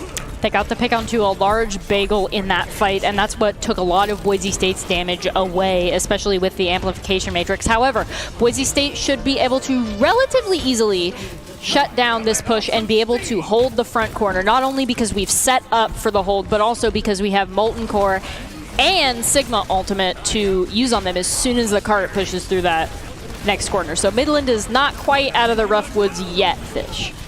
No, they also lost ults on Noro, and what as they had swapped over to stall heroes. There's that Molten Core going to come out. There's the Gravitic Flux that will be used as well from Kel. He will slam down and pick up a double. What's going to be able to take out Asu, but it's not going to matter for Midland as they're going to lose a third member to that Molten Core. Chatter incredibly low, trying to get that reset in the spawn. Noro won't make it, but Chatter will. And that'll buy time for Asu to get back into the fight. And Asu back in the fight, as we discussed earlier. Fish is definitely a win condition for Boise State because Zenyatta is not able to sustain them himself. The best that Boise State can hope to do with only Zenyatta healing is just eliminate them faster than they eliminate you. Boise State only has the Transcendence on the line. Walk with that Supercharger is close. There's a great pick onto a large bagel, but Scout will go down as well, so neither team has access to the Zenyatas. What's going to be able to take down the turret there from Plato. Immortality Field is forced out there from Sky. There's going to be a triple kill picked up there for Midland, and now it looks like Boise State's going to be forced to retreat. Shiloh has that Gravitic Flux online from the Duplicate. And that's going to be very hard for Boise State to push through, but it looks like the Duplicate is just going to time out. Boise State does get another full hold here, especially if we don't lose anybody in the next couple of seconds. We do get a full contest here going in with not only Tranquility, but also Dragon Strike, Supercharger, and a bunch of other ultimates. And we sincerely hope that we don't have to use all of those at once, but we need to be wary of Midland's Gravitic Flux and their own Transcendence to kind of shut down any of our attempts at DPS ultimates. Boise State wins this fight. They probably win the round as there's only 30 seconds left here. Transcendence is going to be used by Scout, a Supercharger used by Guac. There comes the Dragon Strike from what, but they're not able to find anything. Does get a Transcendence out of a large bagel. Yeah, Matrix does come down from Asu. Both teams going to throw down the Immortality Field. Boise State does a great job of dealing with it and immediately picks up 3 kills. Nora with that Orb of Discord trying to stall out. 15 seconds left. It's all up to Sky to stay alive on the point. And Boise State wins the fight perfectly when they need it. Sky trying to stall. I don't think anyone for Midland's going to get back in time, though. They were searching for him for a couple of seconds there, and that was quite amusing to watch, very honestly, from Kel's screen. Like, wait, who's on the point? Who's contesting? I do not understand, Fish. Now, it does look like the Boise State victory, Midland's #better does not seem to hold up, at least especially for this match, because now Boise State is 2 and Midland is 1. Yeah, Boise State picks up their second win in the ABC tournament there, 2-0 over Midland. But as we talked about, D'Angelo, last time these teams played, Boise State dominated in the regular season. Midland got revenge in the championship. So if the Vikings make it to the playoffs here in ABC, maybe it'll be a different story. But if you're a Bronco fan, you got to be happy with how Boise State responded to what happened after the last time these two teams played. The Idaho Army National Guard, a proud supporter of Boise State esports, bringing us the top plays of every night. They also invite you to take your impressive critical thinking skills into real time with more than 10 jobs offering a $20,000 bonus and your degree of choice paid for. The Idaho Army National Guard is the best team out there. Reach out on Twitch at iGuard Gaming. Boise State with a great little start to the Activision Blizzard Collegiate Overwatch Tournament. D'Angelo coming very strong. Not as much double bubble as maybe we had thought we would see, but still for Boise State, the back of their DPS maybe a little sore, but the rest of the team is along for the ride at times. Absolutely. They were just like, get in the backpack, boys. Let's go. Goblin and Plato are like, I am not losing to Midland again. I am sick of that hashtag. I am ready. I'm so ready to just take this over, and take it over they did, Fish. Yeah, I mean, like I said, I thought that Midland, clearly showed why they beat Boise State last fall. And I think it really just came down to that DPS difference. It felt like Shiloh had a couple of better moments attacking on Kings Row, but very little duplicate value at all. He had one Gravitic Flux and he couldn't even get it before it just timed out. So unfortunately, Boise State didn't have too many issues towards the end of Kings Row. Got a little spicy there at the end, but they were able to win that last fight when it mattered the most. They threw every ultimate at them because they did not want to take another fight. But a really, really good job by Boise State. Well, we will wrap this up, but we are not done. We've got our top 5 plays from Boise State's 2-0 over Midland. And after that, D'Angelo's going to have an interview with what could be a future Bronco. So stay tuned for that. As we mentioned, the Idaho Army National Guard, they bring us the top 5 plays, and here they are.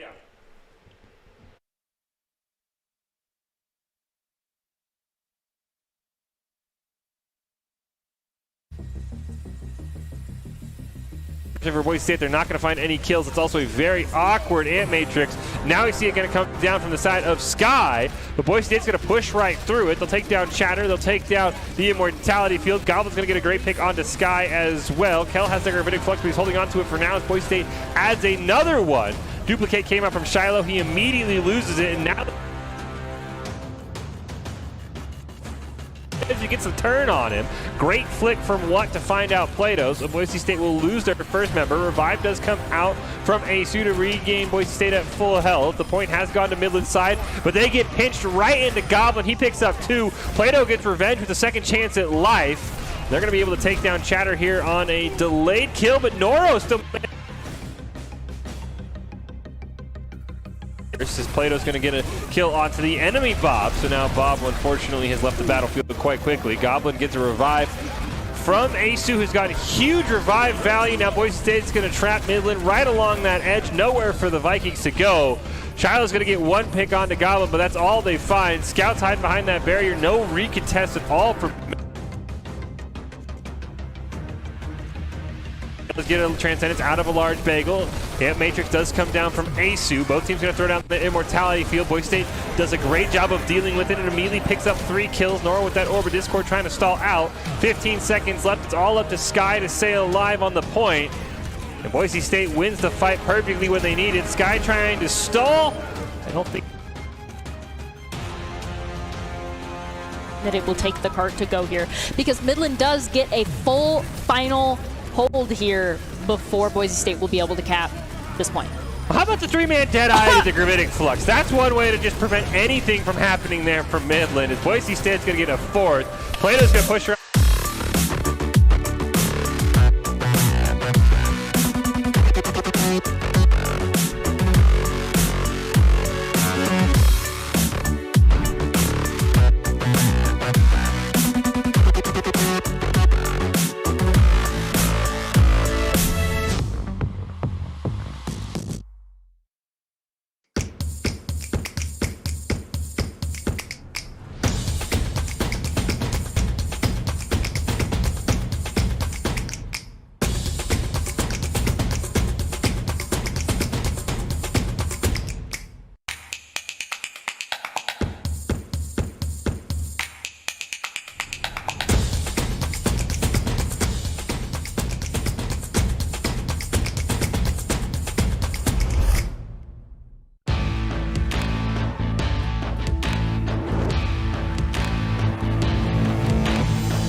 Legendary parts for legendary wins.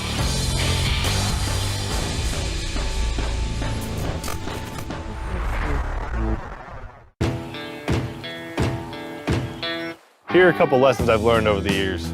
Friendships come in all shapes and sizes. And always buckle up. Seatbelts save lives. That's a rule we can all live by.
Visit NationalGuard.com to begin your guard adventure. Hello, welcome back. I am Colby D'Angelo Alloway here to interview Pete Forsekis here on the Boise State casting desk. I am not in my usual chair. We just had an a very good match against Midland where we rolled, and now here I am to talk to Pete about how did you feel about that match, Pete? It was a greatly contested match. I think all in all it was decided by how Midland took the neutral fights and how Boise really made the difference in their poke differences and the damage outputs that they really did. And it showed. It forced out resources from Midland, and Boise was really, at the end, able to capitalize. So it was really like a micro game, right? So going on the topic of micros, how do you feel about the micros in rank between, say, like Diamond and Masters? Well, in between Diamond and Masters, it's really just some decision makings, like should I ult now? Should I save it for, let's say, a grab? And those are really, really crucial and often can decide your ranked games, unfortunately. A single person's decision could decide your ranked game in a team of 6. Yes, it's a team game. Yes, and then what do you think about Masters versus GM micros? What is the important thing to climb there, or how GMs have managed to rise above Masters? Well, the main difference between Master and Diamond kind of is mechanically, Masters, there's shots that you won't miss, and then to GM, there's just shots that aren't missed ever. And so that's a huge mechanical play. Besides that, it's really just, should I be positioned here or here? Do I use this ability now? Am I on high ground or am I on point? And it's those really small differences that make the difference between Master and Grandmaster. What about taking it a step further to the coveted Grandmaster to top 500 where you've been? What are the biggest things to note there in terms of play style and working with your team? Well, it really all comes down to how your team wants to play. So in ranked, it's a jumble of emotions. Some people want to rush in, some people want to play back and poke. Really, it's just identifying your team's strengths, and it comes down to like 1 or 2 decisions at that level between GM and high top 500, where it's do you rotate with your team, do you take an off angle, and if everyone on your team makes those right decisions, you're going to win. Because at the end of the day, that's the only difference between teams is that one decision. And what one decisions today did you see in the Midland versus Boise State match that ended up winning it for Boise State or losing it for Midland, depending on the decisions you're paying attention to? Today, honestly, I saw a lot of compositional differences, and it showed like there were Zen matchups that the other team maybe didn't have a Zen. They had a Lucio, or they had an Echo instead of a Hanzo, or something like that. And it really just changes the whole dynamic of the game because that determines the pace. Especially defense, you get to pick like when the attacks happen. You can hold choke, you can hold point.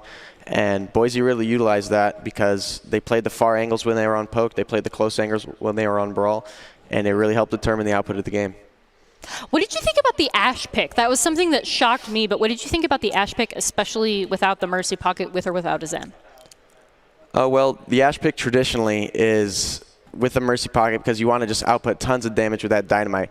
But more recently, especially in this meta, we've seen it to break shields, and it's actually kind of a change. So instead of the Hanzo, you'll run the Echo with the Ashe. So you have a shield break, so your Echo doesn't have to always use stickies or that beam that's so useful to break down the enemy. And what are the differences between an Ashe and a Hanzo, bringing that into team comp in terms of shield break, because they're both shield breakers? Well, of course, Ashe is a little bit weaker because, of course, the fact she has to reload, and the slower, well, not really slower rate of fire, but the less damage output.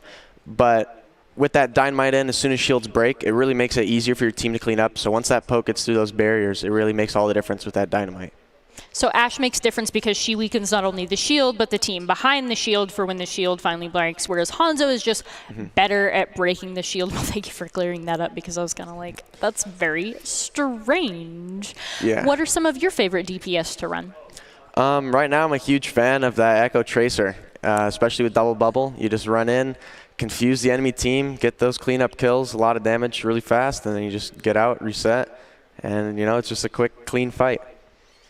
So when you run Echo Tracer with Double Bubble, are you looking for a pick every single time you go in? And if you don't get that pick, what happens? Well, especially at the higher levels, there's these things called soft engages and hard engages. And basically, your team's jumping in with very few resources, trying to see what they can get out. And if someone on the other team, let's say, misplaces or uses an ability incorrectly, then your team is then going to hard engage and capitalize on that error. So you soft engage with minimal risk, and then once you see somebody on their team make a mistake, you then hard engage, where the goal is to get an elimination and go up one and that sort of thing, yeah? Precisely, yeah. Absolutely great. How do the Echo and the Tracer play differently into that running in, getting an elimination, running out? Well, that depends on the comp. Say Echo has a Mercy, you're able to play a lot more aggressively, a lot more aggressive angles, and you can output a lot more damage. But let's say you're on Brig Zen, where you have to play slow, and you kind of hide in the back line as Echo, wait for your Monkey to jump in, you peek late, throw your stickies, do your beam, and if nothing happens, you just get back out. And if you find a pick, then you use your fly, you get in there, do the real damage. So is Echo your preferred to play against the two in that kind of rushy double bubble comp? Yeah, Echo's a blast. For me, especially, it really comes down to my team. If my teammate struggles on Echo, I'll play it. Tracer, vice versa. But Echo's definitely more fun, in my opinion. That makes a lot of sense. She definitely seems fun with her little flies and her beam that can melt absolutely everything. On the subject of her beam, there has been a lot of discourse in the Overwatch community as to whether or not it's balanced. How do you feel about that? Normally I would say it's unbalanced, but with things like Resurrect and Baps Immortality, I really don't think it's in contrast to other things that broken. And when I'm playing ranked and I play tank, it is infuriating to just die instantly to one ability, but I got things to save me. So ultimately, it's just a team game, and you just got to make sure you don't get below half health. So Echo's beam is viable and balanced because of Baptiste and Mercy particularly. So, right? Basically, not specifically, but yes. Yeah. Just the general abilities that can save somebody's life, kind of like that. Yeah. So would you say that in those upper elos, so like Masters, GM, top 500, it is really important for a support to recognize that if they're going against an Echo, they need to have the ability to save their tanks? Would you say that that is a pretty major decision in climbing, especially in this Echo-dominated meta? Oh, absolutely, especially in the higher SR games. Team fights are decided by how late your BAP lamps. If it's a late lamp and your tank dies, that's already one of your key resources out, and now they already have the advantage. So especially in those higher elos, you will get punished for split-second mistakes like that. So in higher elos, it's less about BAP's massive amount of healing that he can do, and it's more about ability placement. That's what we see a lot, right, with the mostly duo off healers like Zenyatta, Brig. So in higher elos, it's not necessarily. What would you say about healing versus ability usage in terms of support choosing? Well, it depends on the comp, really. I've had some teams play like a Mercy Lucio, where it's practically no healing, but they have the ball, they have the Zarya, and they just run in, just do a ton of damage, get out. They self-sustain. They have the bubbles, they run to Mega, and they just keep themselves afloat. But there's other comps like Bap Zen, where they have a shield, they sit behind, they just pump heals, pump damage, and their goal is to out-sustain. So it really just depends on the goal of the comp, whether you want to out-sustain and just poke them down, or if you want to just all in, get out, get a quick kill, reset. Now, a lot of players are kind of dissatisfied with the role of Reinhardt in this meta. Where do you think he fits in, if anywhere specifically? What comps do you think best suit him, or what maps? Well, it really depends on what your team's confident in playing. Some maps like King's Row are always viable for Ryan just because the map geometry. There's other ones like, you're not going to really see a Ryan on Numbani where it's such high ground oriented. So King's Row is the perfect example for Ryan. Not too many high grounds. You can match rotations, and it just depends if your team wants to play Brawl. Let's say on like Nepal Mecha base. So it's really just preference, and some maps are dominated by Double Bubble and Wrecking Ball, but Ryan can be played here and there. How do you feel about Brawl Reinhardt versus the Brawl Winston, which is kind of similar to Double Bubble, but a little bit different in how they play? Can you explain the difference between that, like a Winston in Brawl taking place of the Reinhardt versus a Winston in Double Bubble? Yeah, well, a great example of this is Busan downtown, where that Mega's right on that right side of the map or left side, depending on where you spawn, the opposite of point. Monkey Zarya is a really common Brawl comp there, but it's not really played as Brawl. It's not designated to be Brawl comp, Monkey Zarya, of course, but it's played as Brawl. They take control of that Mega on that side, and they just kind of play around, and if things get, sticky, the Monkey jumps out, and after he tases, it gets the other one weak. It's kind of like I was saying earlier, that you kind of, with that Monkey comp, you get them down weak, and you get out if things go wrong. But instead of having that Echo Tracer, you have that Somber Reaper. And it just, the map geometry really helps, the Mega being there. And as long as your team is confident in running it, then it should be a good result. What do you think were the most significant changes about the most recent patch, which was the Orisa, Winston, Reaper changes?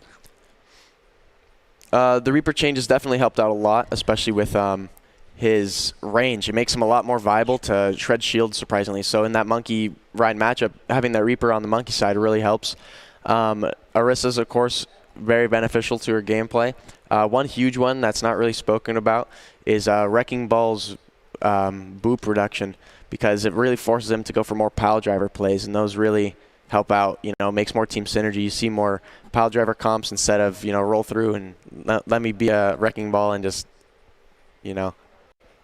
distract. Absolutely. So what schools have you been looking at as an amazing player? What schools have you been looking at for either esports or your other interest, which is soccer? Well, it really depends for me. Locally, I'm Southern California, so UCI is obviously a big one. They have what the future holds. What would be the barriers to going to some of these more high-powered out-of-state schools that you've kept your eyes on? Well, some of the barriers for most students, especially high school, out of state especially, is the financial aspect. Other than that, it's really some people, they want to stay close, they want to go far. Maybe they don't want to. They want to ditch all their friends and never see them again. So really, just it's down to the person and what's right for them. I sincerely hope you don't want to just ditch all your friends. I really do. No, not me.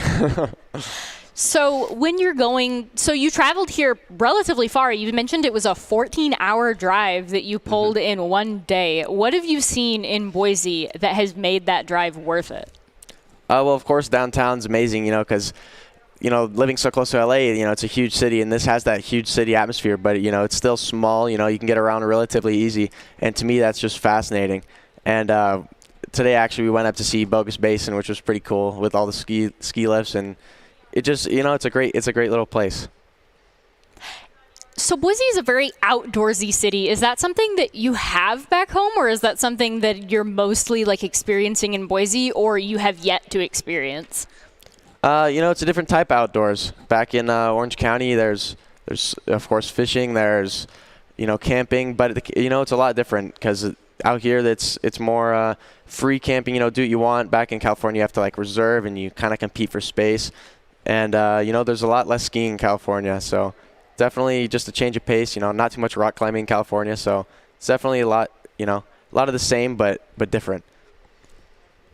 So I've heard Boise compared sometimes as a big city with a small town feel. Now, do you agree with that? Absolutely. Being able to traverse the city by foot. We stayed in a hotel right next to the university, and, within two-minute drive, we were in the heart of downtown. And that's just fascinating to me. It's really cool. So you really like the location of the Boise State School in close to downtown Boise, yeah? Yeah, I think it's preferred. It's really awesome. You can, you're not missing any of the nightlife in downtown because you're so close. Well, thank you for telling me all about not only technical Overwatch skills, but also your experiences here in Boise. It's really nice to hear them from an outsider's perspective, and it was amazing to have your top-tier analytical skills on Overwatch as a game. Now we are going to go to break. This has been Colby D'Angelo Alloway interviewing Pete. Yeah, Pete Forsakis. Thank you. Mm-hmm.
So yeah, that was Out There featuring MVE, and the next track we're going into, a bit of a curveball, so strap in for this one.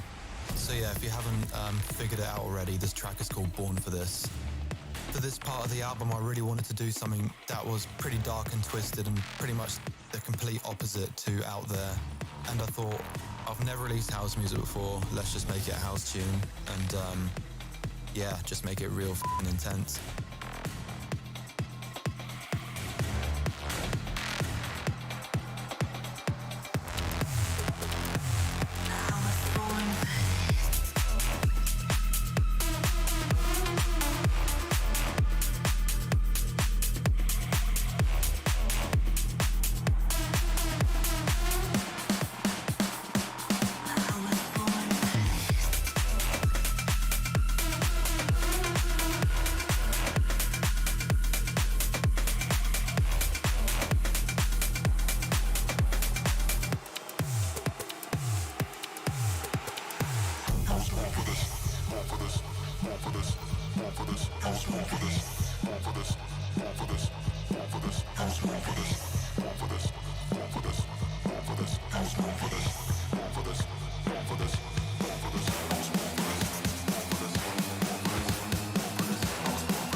Access denied.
Where's your code now?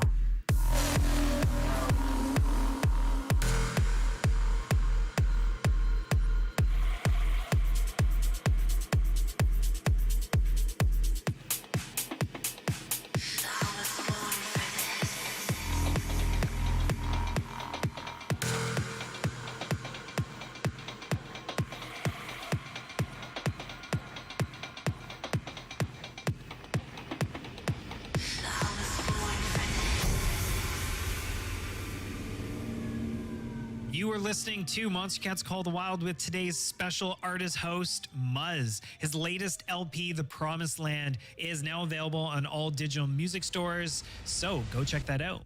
Now, let's get back to the music.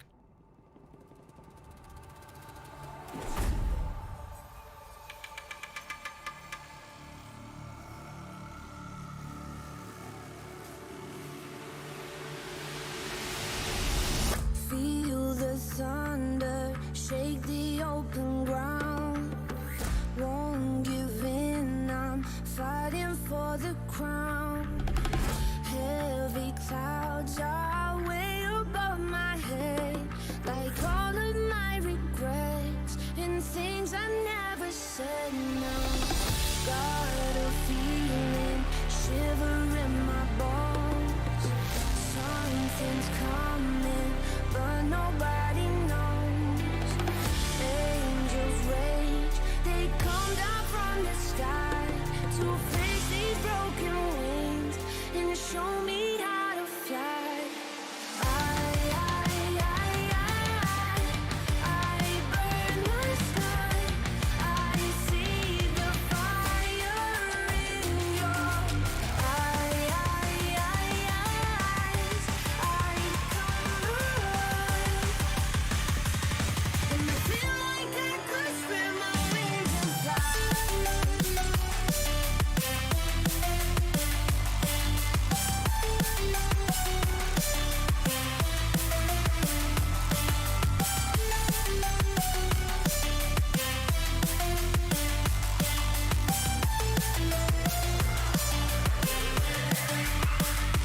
Take it in and breathe the light.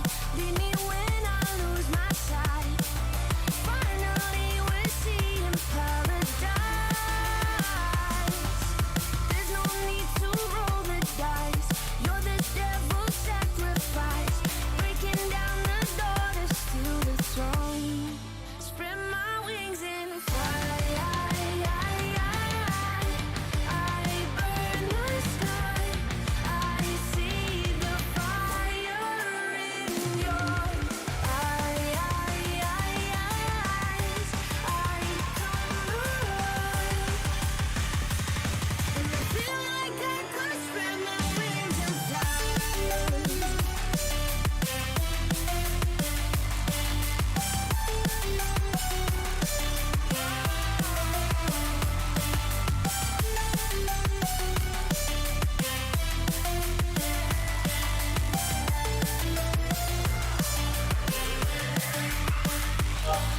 Take it in and galvanize, spread the blaze and purify.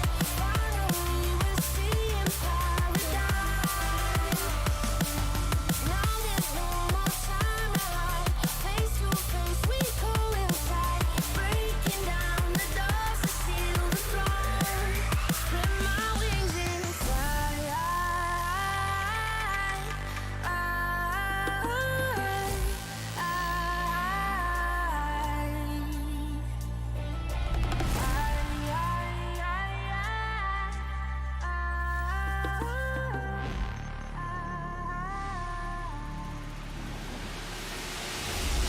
Feel the power, now you're by my side. I've been searching, but you didn't hide. You were there through all my darkest days. You look me in my eyes, and I feel like I could spread my wings and fly. I burn the sky. I see the fire in your eyes. I come alive, and I feel like I could spread my wings and fly.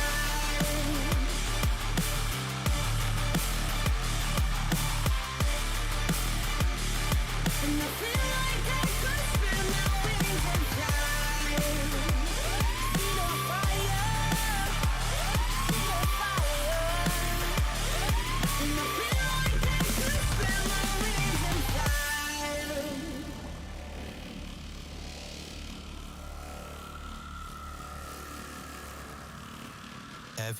Heavy. So, yeah, you just listened to Starglide featuring Cammie Robinson. And, yeah, you definitely don't need me to tell you how good of a singer-songwriter Cammie Robinson is. I mean, she sounds incredible on this track, despite the fact that we deviated pretty far away from her comfort zone. So, yeah, she still delivered the goods.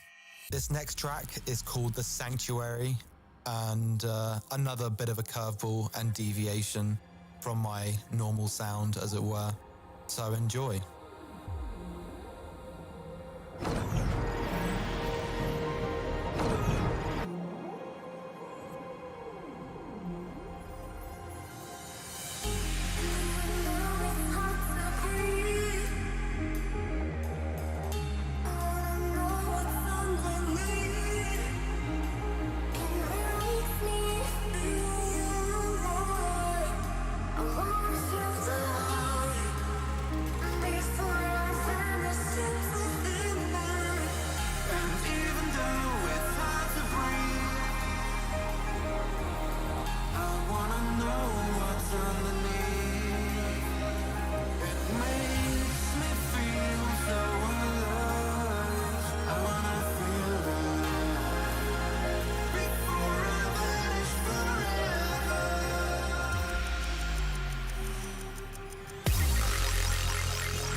Welcome to your new sanctuary.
Welcome to Junction 7.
Vibing.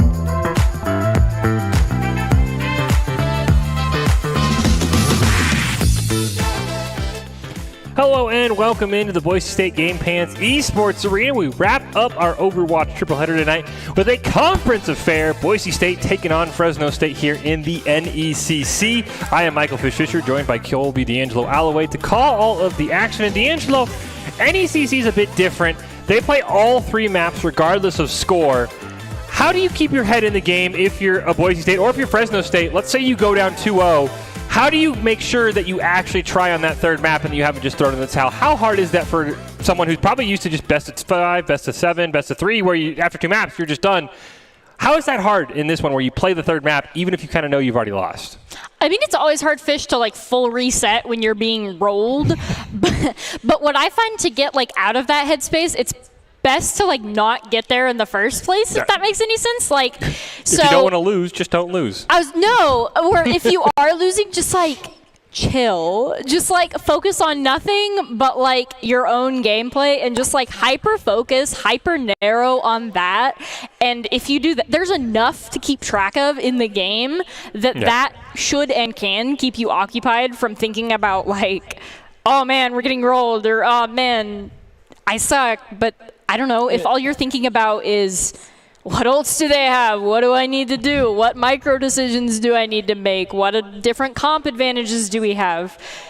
There's definitely enough for you to think about. Do we play the same Overwatch?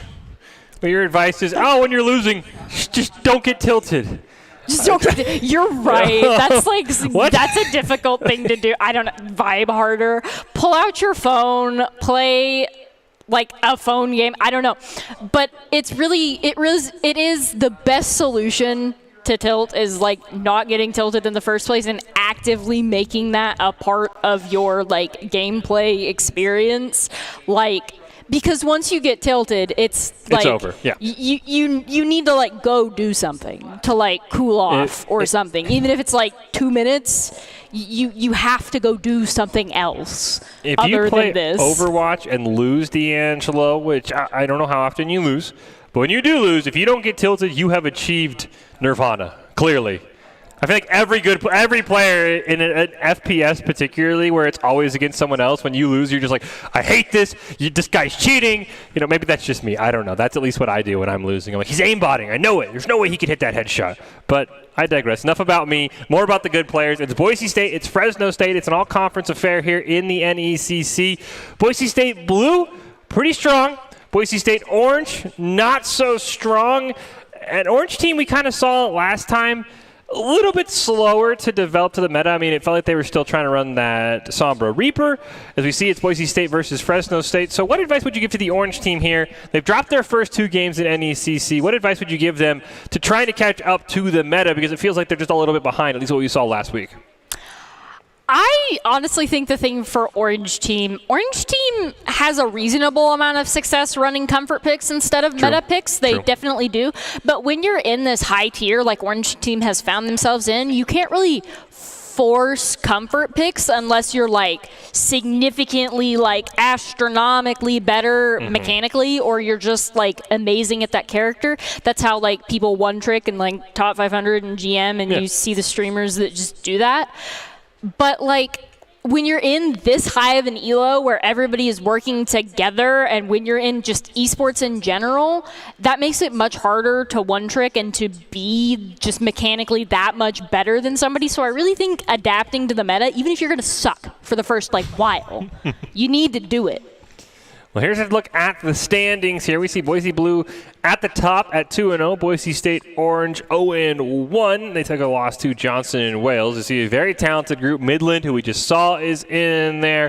Fresno State also 1-0. UC Santa Cruz. So there's definitely some very talented teams here. So it's going to be very hard for the Orange team to overcome that loss to Johnson & Wales, which at times felt winnable for Boise State. They were just a little bit too slow to adapt, I would say. So do you think, we're just going to see double bubble and maybe they just get to the meta and kind of say that we're better on meta than everything else? Or do you think we'll see a comfort pick come out from Boise State Orange in their match here?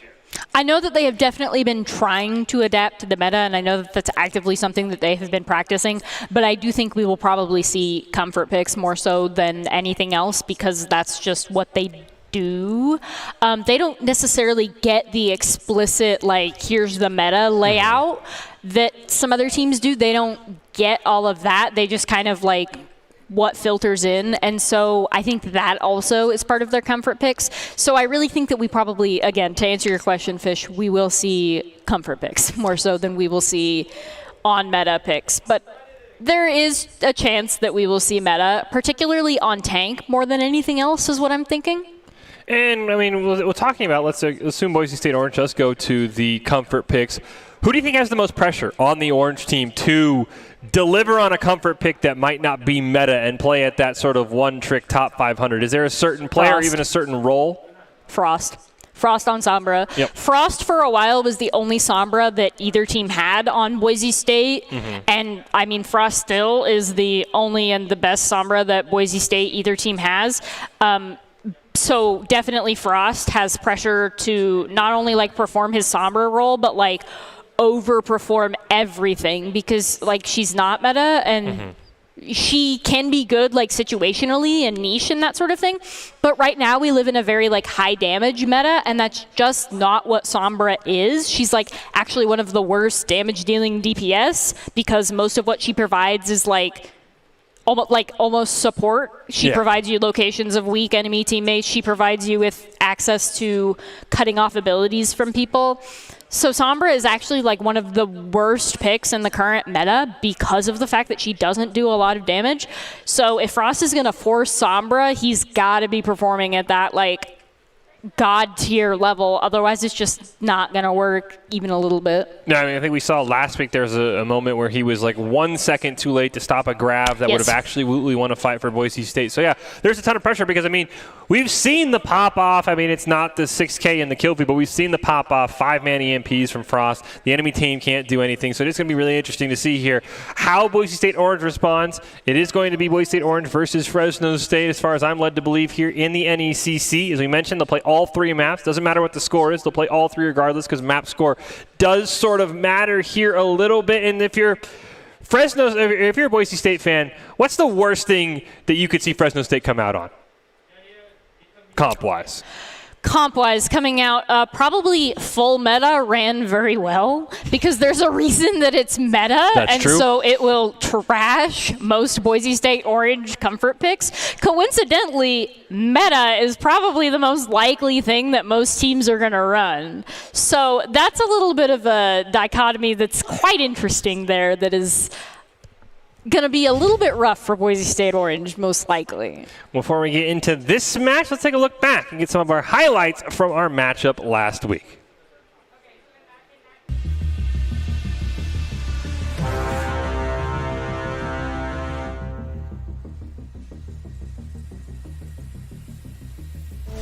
Barely go down as Asu swapped over to the Moira.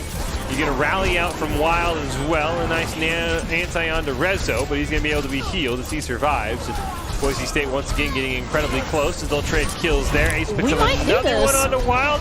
And Boise State actually might pick this one up. And they will. There it is, absolutely. Push down the second point rather quickly. Right now just waiting on the payload as the Ant Matrix is going to come out from Frenrir. He's also going to be forced to Immortality Field. Boise State deals with that quickly, and Asu's going to throw down one of his own. Saito with Death Blossom. He's going to throw it down right away. Takes down Ecal. Guac's going to take down Wild as well. Frenrir gets a consolation. In the ult from Goblin, we see a one-man chatter onto Ecal as well. Goblin not able to find anything, but now he's going to go turret form.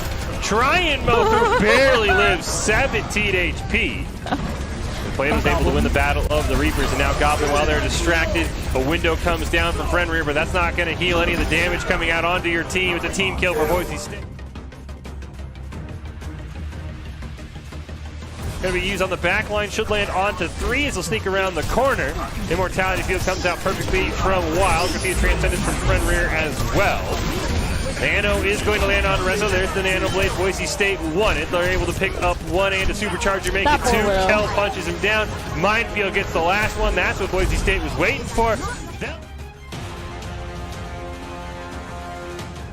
Now started pushing that second point. I think Rezo has a shot here to kill him immediately after the res again. There's the Dragon Strike. He's right now dueling Oompa Loompa. He'll win that one, and he gets a Dragon Strike off screen. Make it 3 for... Saw Boise State Blues. Pretty dominating performance last week against UC Davis. We're going to see the blue team here again, taking on Fresno State. You can also see members of the orange team up there. Everybody for Boise State in the NECC right now. Orange team going at it, but we want to focus on the blue team here tonight. It's been a blue night all around. I mean, D'Angelo might have known she's in full blue, so maybe she should have let me know that it was all blue team tonight, but it's the blue team. That is going to be a tough challenge for Fresno State to handle, D'Angelo. Not even playing meta. Fresno State's going to have the work cut out for him because the blue team tonight crushed Minnesota, took care of business against Midland, who is a very talented team who could stand toe-to-toe with Boise State. Fresno State's going to have to prove that they are Midland and then a step above, and I think from what we saw against Midland, a lot of pressure on the Fresno State DPS players. A lot of pressure on the Fresno State DPS players, but absolutely not pressure that I'm sure they can't handle on an esports team. However, Boise State Blue is just on a roll tonight. It is always a Boise State Blue night, Fish, if you are in the right mindset. I always wear blue because I want them to win, and I look in glass half full every single match because Boise State Blue does have the skill to pull it out against 99.9% of teams. Yeah, we have seen very few teams repeatedly beat blue team is probably the best way to put it because Midland has beat them, but Boise State has answered. I mean, we saw at the start of the night the Broncos blue team number 8 in the nation, according to the eFuse coaches poll. They're right behind Mizzou, who they will play next week in a different tournament. So, I mean, they are right there to being that top 5 team. And top 5 teams do not lose very often, if ever, except to each other. So the Boise State Blue team is very, very talented. Fresno State's going to have a lot of work cut out for them. They do get 3 maps, so maybe we see Fresno State maybe steal a map at the end. 'Cause I do think the other thing for Boise State is there is the coach polls. You see the Broncos right behind Mizzou, who they'll play next week, as we mentioned. But, I mean, there's some really good schools. Miami of Ohio, Utah, Northwood. I mean, those are all so talented teams that I think Boise State would, just being mentioned in the same breath as those teams, D'Angelo, will go a long way for Boise State. As I was saying, the one thing that Blue team might have issues with, I think we saw this come up a little bit in the fall. I'll call them out on it now. Getting to that third map against your team you're rolling can be sort of, for the team that's winning, like, really? We have to play this map? And I think we've seen some of the Boise State players get creative, and sometimes maybe get too creative in some of their wins that we saw last fall. Oh, yes, it'll kill a team. Lack of respect for the enemy will kill a team. It will always kill a team. And it's definitely killed some it's definitely taken out some Boise State players, and that's just really sad to watch because you know that they could do better. Yeah, I mean, it is hard. I mean, you beat a team twice. You're forced to play a third map. You might have some homework to do. You might have a test to take tomorrow. I mean, these are students, so, I mean, their priority is always school. So it is one of those things where sometimes when it's a close series, you love NECC, you love the 3 maps. When it can be sort of snowbally, you're like, oh, really? We're going to another map. We've got to play hybrid or control or whatever map we're going to be playing here, and we've got to do this again. So that third map could be a bit interesting for Boise State if they are dominating. That's all I'm saying. Like you said, I mean, we know this team can win. There were times, I think, you even told me you talked to some of the players after the match, and they're like, yeah, we were maybe having a little bit too much fun against that team. So it happens. It's like reverse tilt. You're tilted too positive. You're like, I can do anything. You're too happy. I can win playing... I don't even know who's... I can win playing Sombra. Yeah, there we go. I can win playing Sombra. And it's like, no, you can't. No, Put the Sombra down. Put the Sombra down. Stop trying to flank. Back up. Stop trying to play like flank Bastion real quick. Let's have a rational discussion. I will say, pulling out the attack Bastion, Goblin has had great success, and it is just hilarious and amazing to watch because, like, by all rights, attack Bastion, it's a meme for a reason. Yeah. People don't view it as a viable strategy on most maps for a reason. But so it's just so amazing and so hilarious to me when he pulls that out to great success. Not only the attack Bastion, the attacking, flanking from behind the enemy team Bastion that Goblin likes to play. It works. I mean, nothing wrong with it when it works. Sometimes he bites off more than he can choose, but I would say about 90% of the time, he somehow pulls off a flank, and you and I are just like, what? How? All right. Okay. I mean, sure, that's a triple kill for Goblin. Somehow Boise State's winning a fight they didn't deserve to win. All right, good job, Goblin. So a little bit of that might be thrown around, but I still think Fresno State's going to have to work very hard to take down this Blue team, who's clearly clicking on all cylinders tonight. We get Doc's keys. Never take a fair fight, which means take fight in unexpected places. Yeah, that's what Goblin will do. When they're unprepared, Goblin will do that as well. When you have ability advantages, 99% of the time, Goblin's going to have an ult before his DPS counterpart on the other team. Check for him again. So basically, Doc's keys to the game. Watch out for Goblin because he can do all 3 of those things and more. They're all brought to you by Count, whose Identity Trust Global Network delivers real-time fraud prevention, account protection, and enables a personalized customer experience from the 9,000 leading brands and payment providers. If you want to stay safe online, go check them out at count.com, KOUNT.com. Now, I think, D'Angelo, going into our first game, we are going to start a little bit different. We're going to Hollywood first, though, I believe. What can you tell us about Hollywood and how that fits the Blue team's play styles? You see them on the screen here. Well, it's not Kings Row, so I'm sure that you will be absolutely thrilled. I am pumped. Hollywood is, for the most part, a distance map, so we probably will see some Baptiste and Yada pulled out. We're probably not going to see, like, Rush with Lucio. We're probably not going to see anything like that. We might see some double bubble just because that's what's really, really good right now, and there's no reason that it shouldn't work on Hollywood. Second point Hollywood, after they cap first point, there's often a hold that people will do right before the door, and that's like one of the only points in game where you can try to run a Reinhardt if you would like to. I talked to Pete about this just before this. There are just some places that you can try to force it, or namely Kings Row. I had to get that on you. But so we might see just for that specific hold, but I don't think it would be worth it because normally you don't fully hold a team at that door. So in general, I think we're going to see Baptiste, we're going to see Zen, we're going to see Double Bubble, and then we'll probably see a reasonable amount of some hit scan DPS just because Hollywood is so open, especially on the second point. Yeah, I was going to throw out there, because we saw Goblin play a little bit against Midland. Do you think we'd see the Pharah? It's not the hit scan, but for the first 2 points, with how wide open Hollywood is, there's definitely some times where Pharah can just kind of spam and take teams down. Can you ever predict what Goblin's going to do? No. Truly, Fish. Look, he's the last one to pick a he's the last one to pick a hero. He doesn't even know what he's going to do. I am confident that he knows what he would like to do. He's just choosing which meme, which right now is Torbjorn, and that is a hero that we have seen Goblin have great success on, both flanking and otherwise. So this should be an absolute joy to watch. Something that I was not expecting was the Lucio on place of Boise State, but it does make more sense with their Reinhardt Diva. Yeah, Boise State's not really meta. Fresno State's about halfway there, and they've at least got the Zarya. They don't have the Winston, but they have the Wrecking Ball. It's an interesting choice for Rigby there. There's not really a DPS he can funnel onto on that Mercy for Fresno State. There is the Echo, which enables them to get a lot of poke damage, which is very, very important in this meta, and I think they're just generally doing it for air support.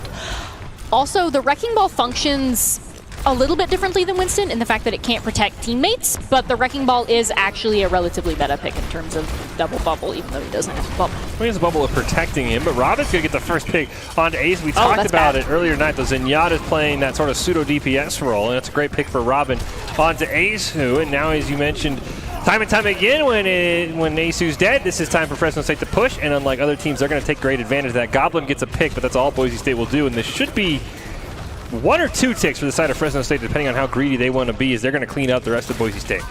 Boise State does get an attempt at touching this point or holding after the door. They don't necessarily get to contest this point at all. They just gave that up to Fresno State the second the Asu on Baptiste died, which is really unfortunate, but they should have enough time to reset and hold this door if they so choose. And if we notice, Guac immediately swaps onto the Winston. And we also have Goblin now instead on Torb on Ash.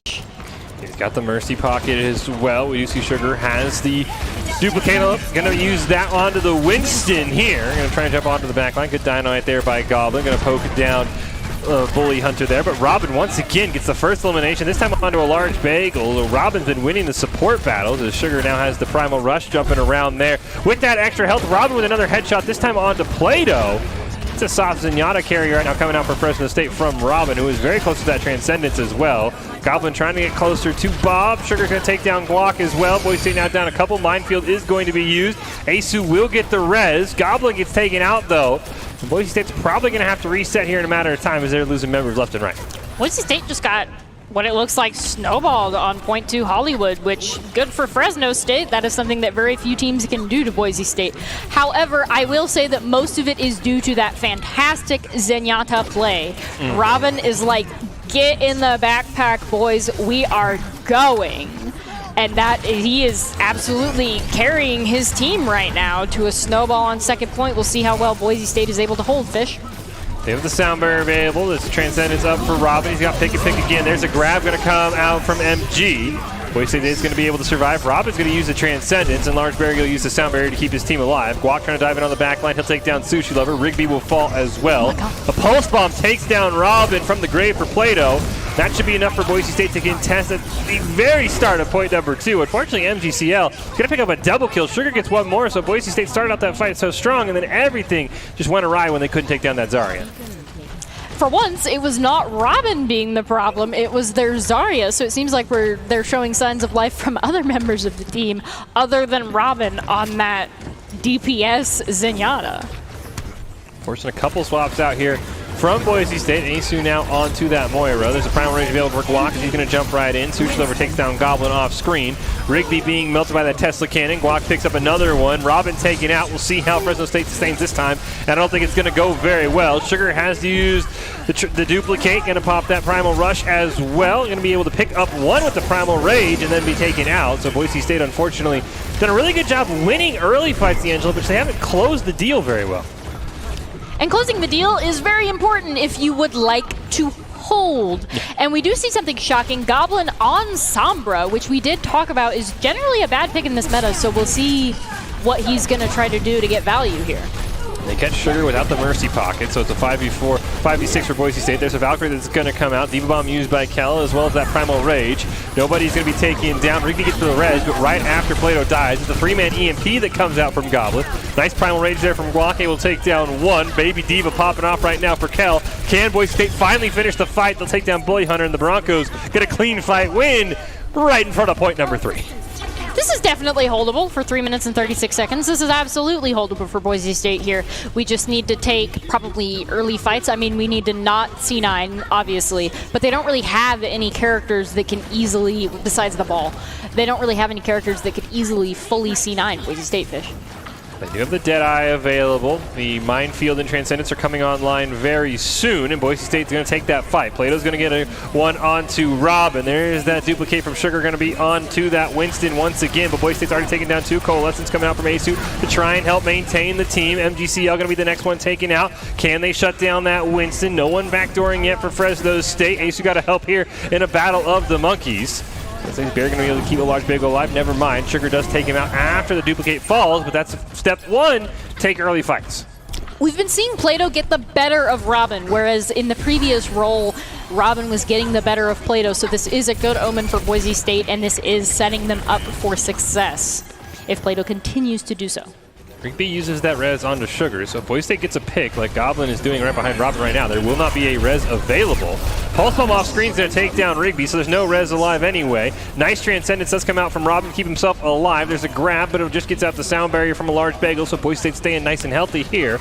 Rigby has respawned and is going to try and join the fight, but a huge 5-man EMP comes out from Goblin. Can Boise State punish? They take down MGCL, they'll take down Bully Hunter. No tanks alive. Sugar will fall, so will Robin. Sushi Lover trying to get back to his team. He will fall as well. It's just Rigby. Boise State's going to just make sure he dies nice and late into the fight, and a huge EMP value there from Goblin.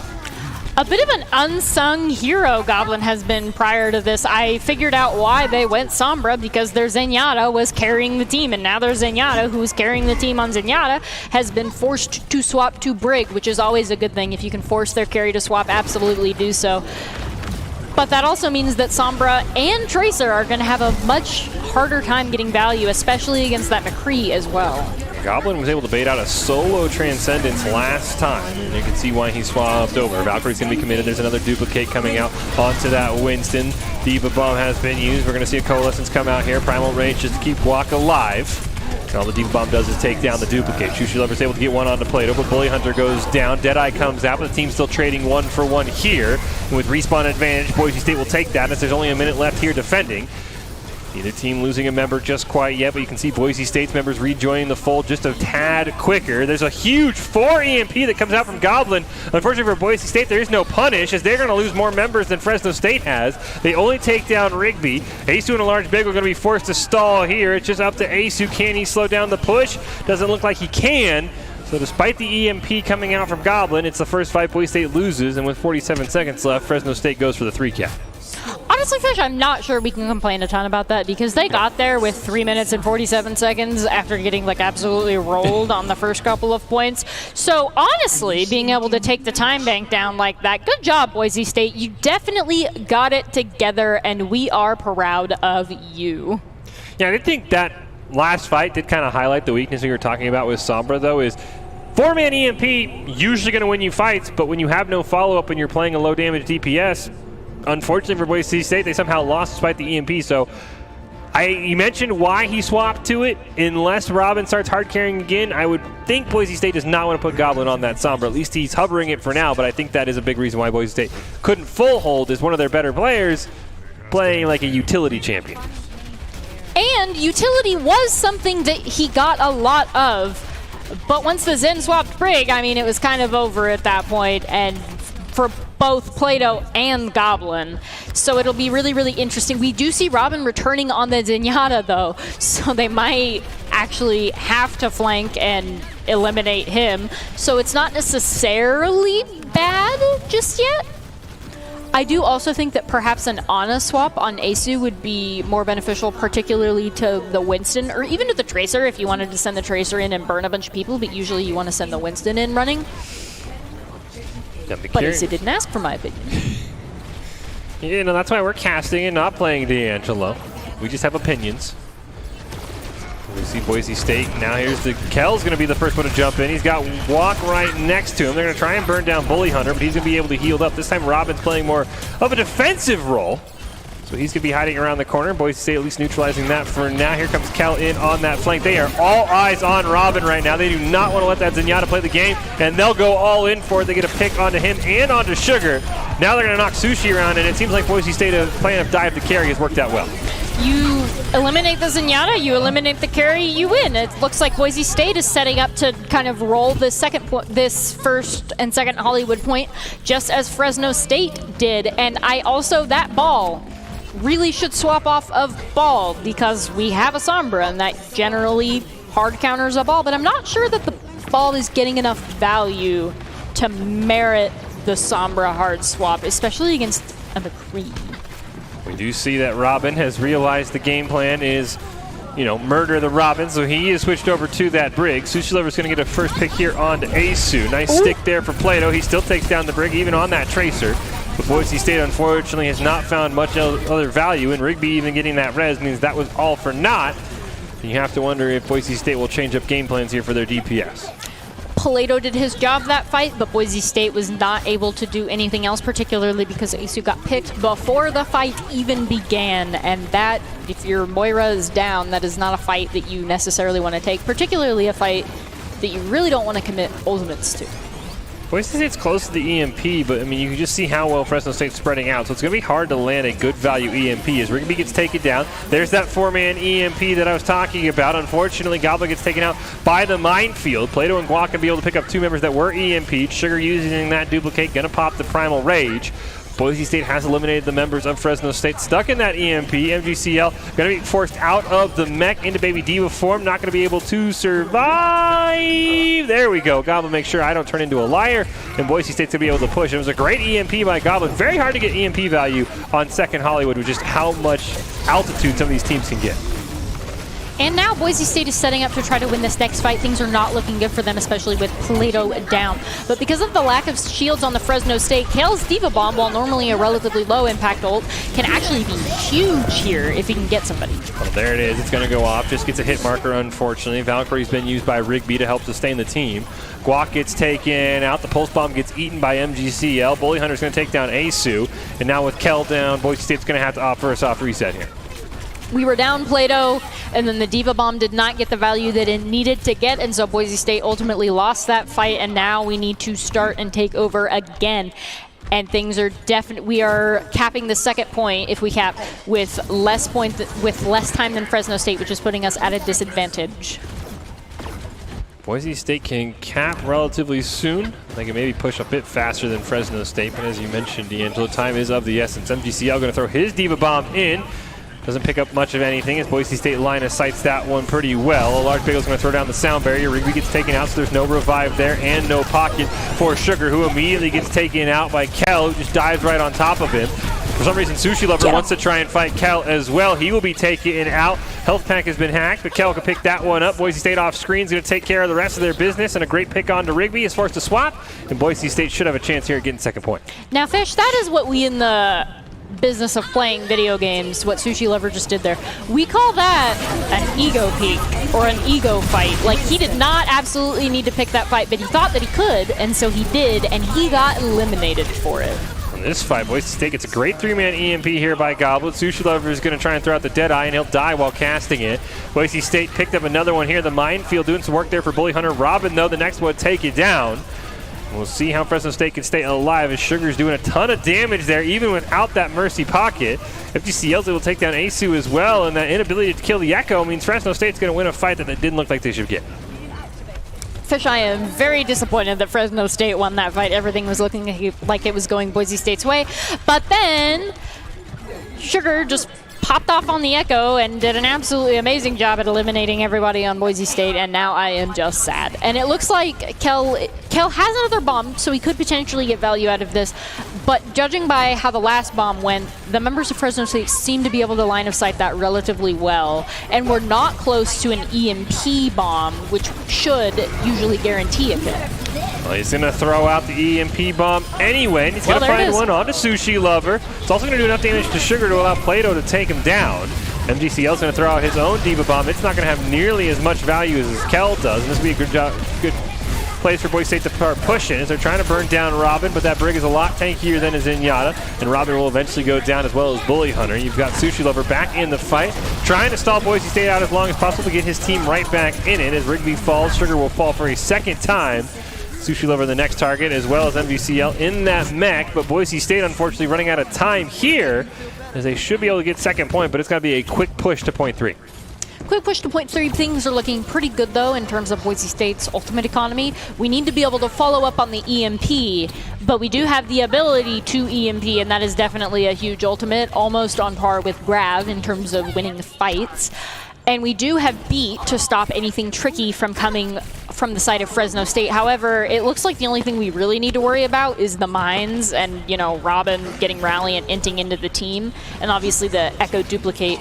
But we have all of the resources we need to deny them their ultimates, and this could, if we win this fight, turn into one fight, roll territory.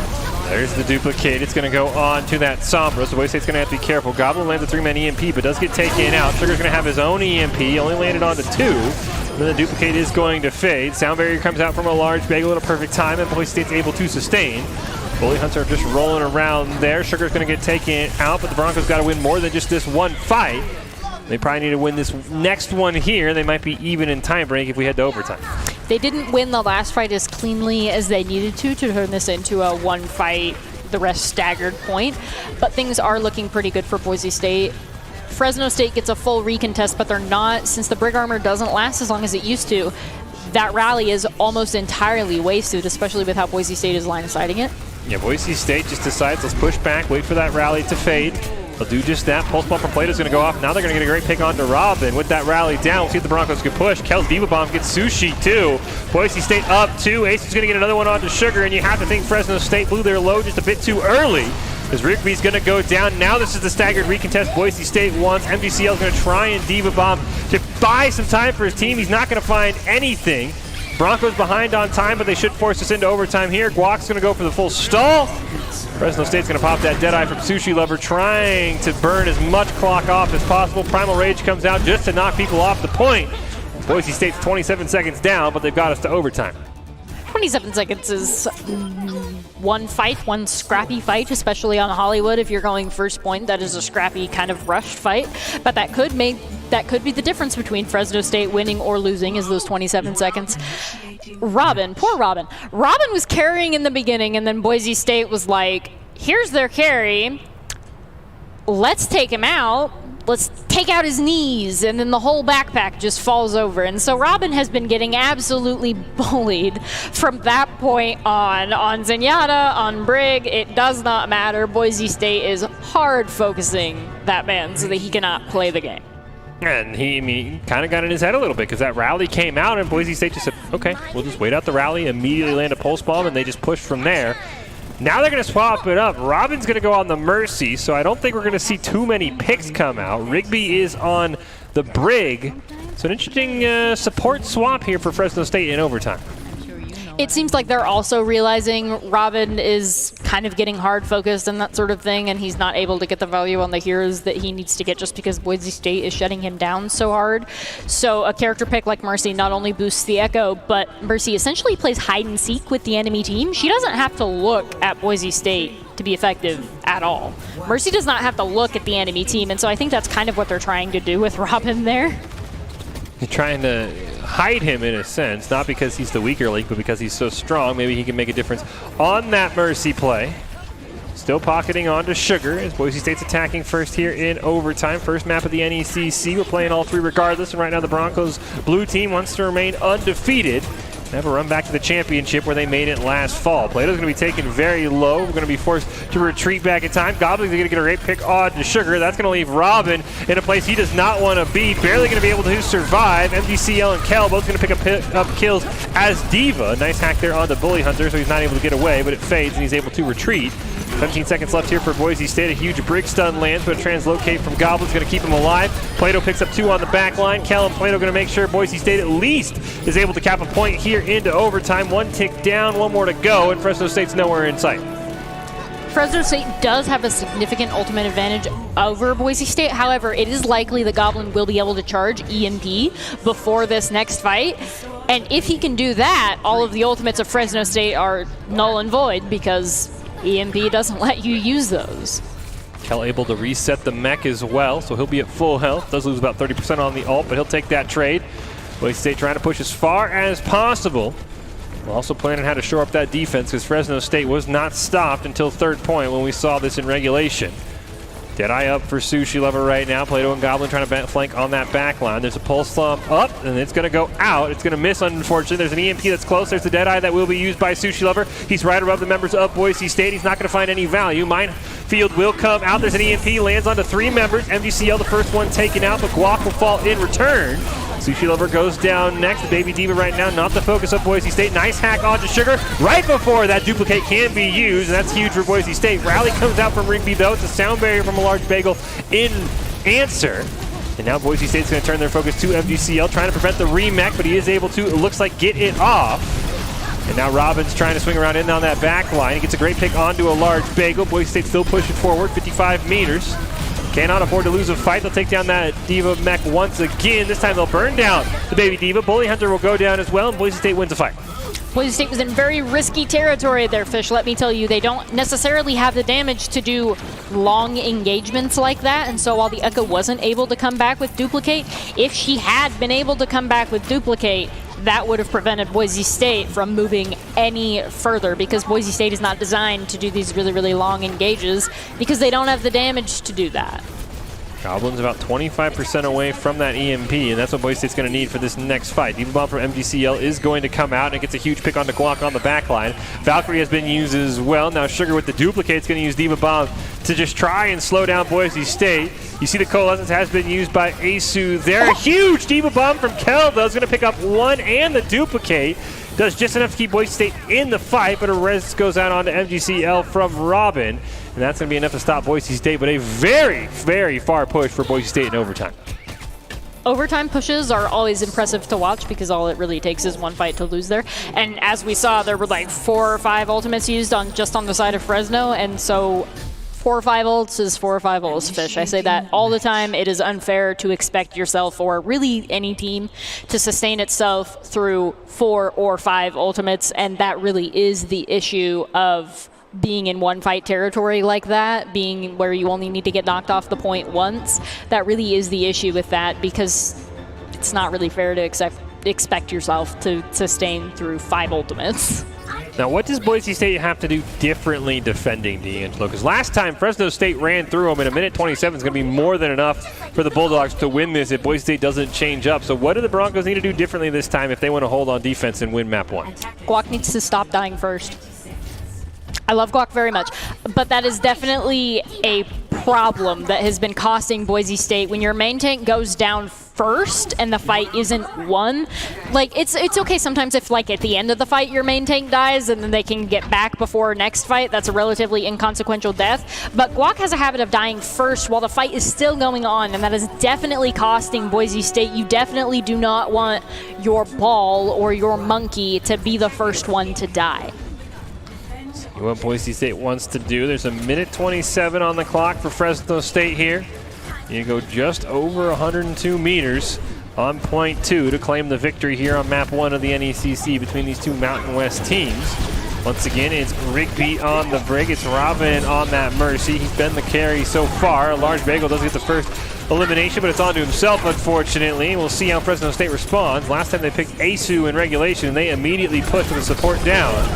Plato gets one onto Sugar, though. Robin does get hacked, and Goblin's going to get one onto him. Kel loses the mech. We'll see if he can survive his Baby Diva. It doesn't really look promising right now.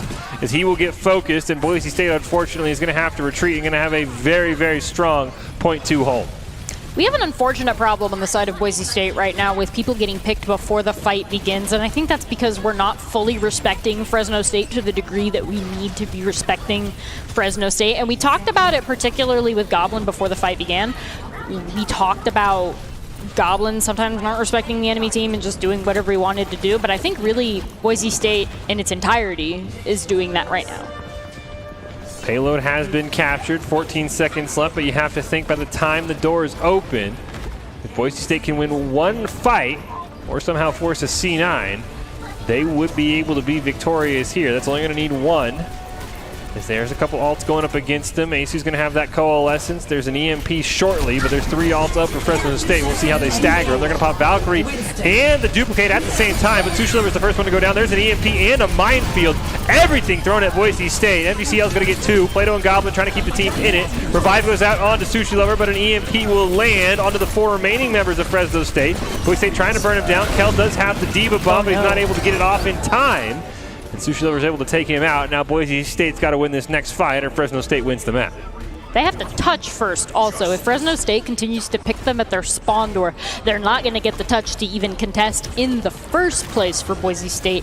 And Fresno State is still holding on the rally, so it's unlikely that they'll be able to be bursted down at all.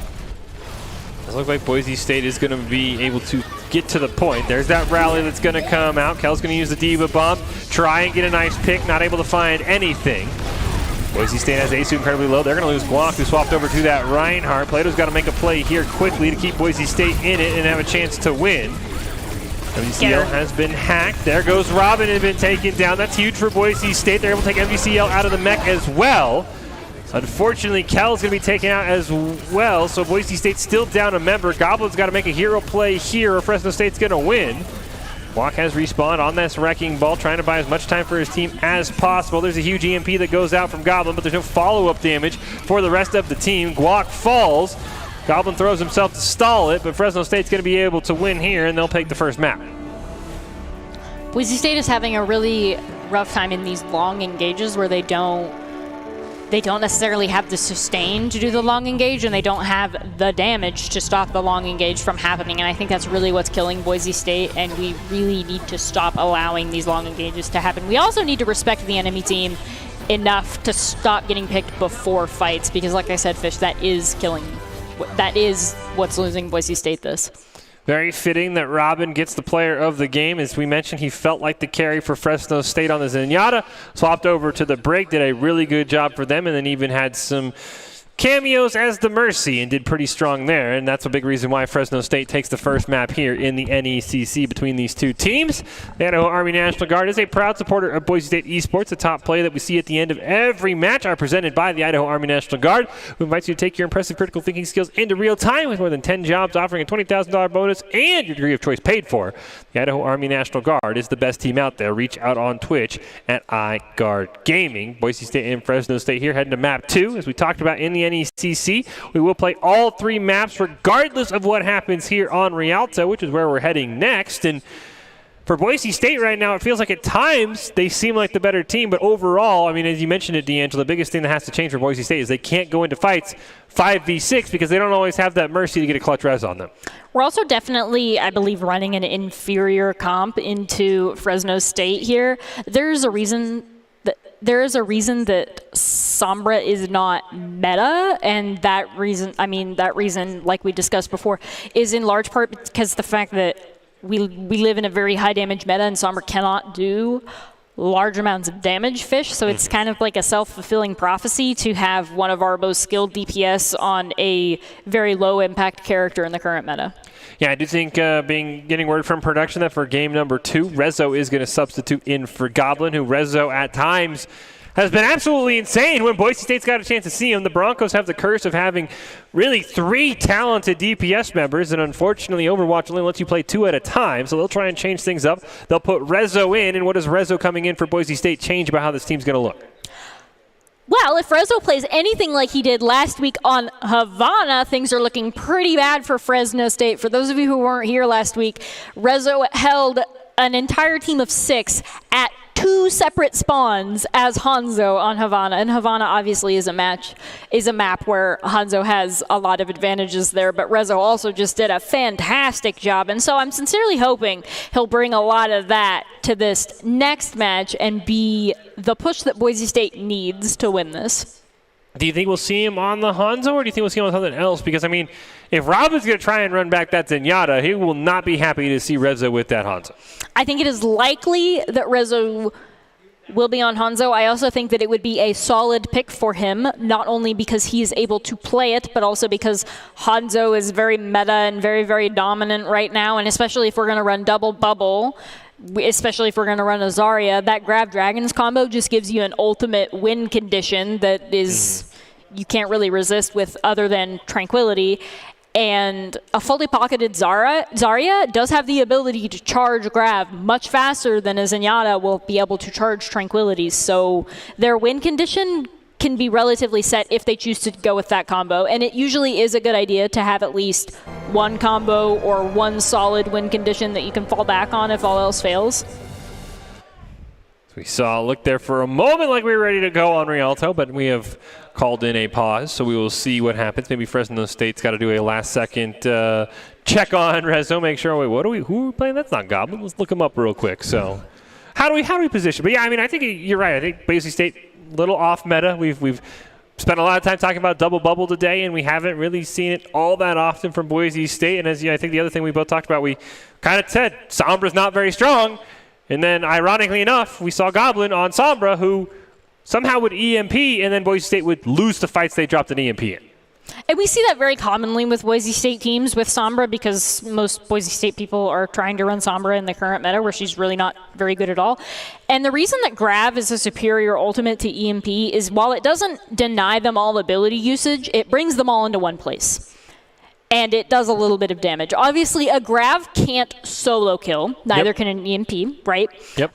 But a Grav keeps them all in one place where they're easy to fire into and eliminate. Whereas an EMP, they don't have their abilities, but they can still run away from you, line of sight you, whatever. Yeah. It makes it much harder to follow up on an EMP than it is to do a Grav.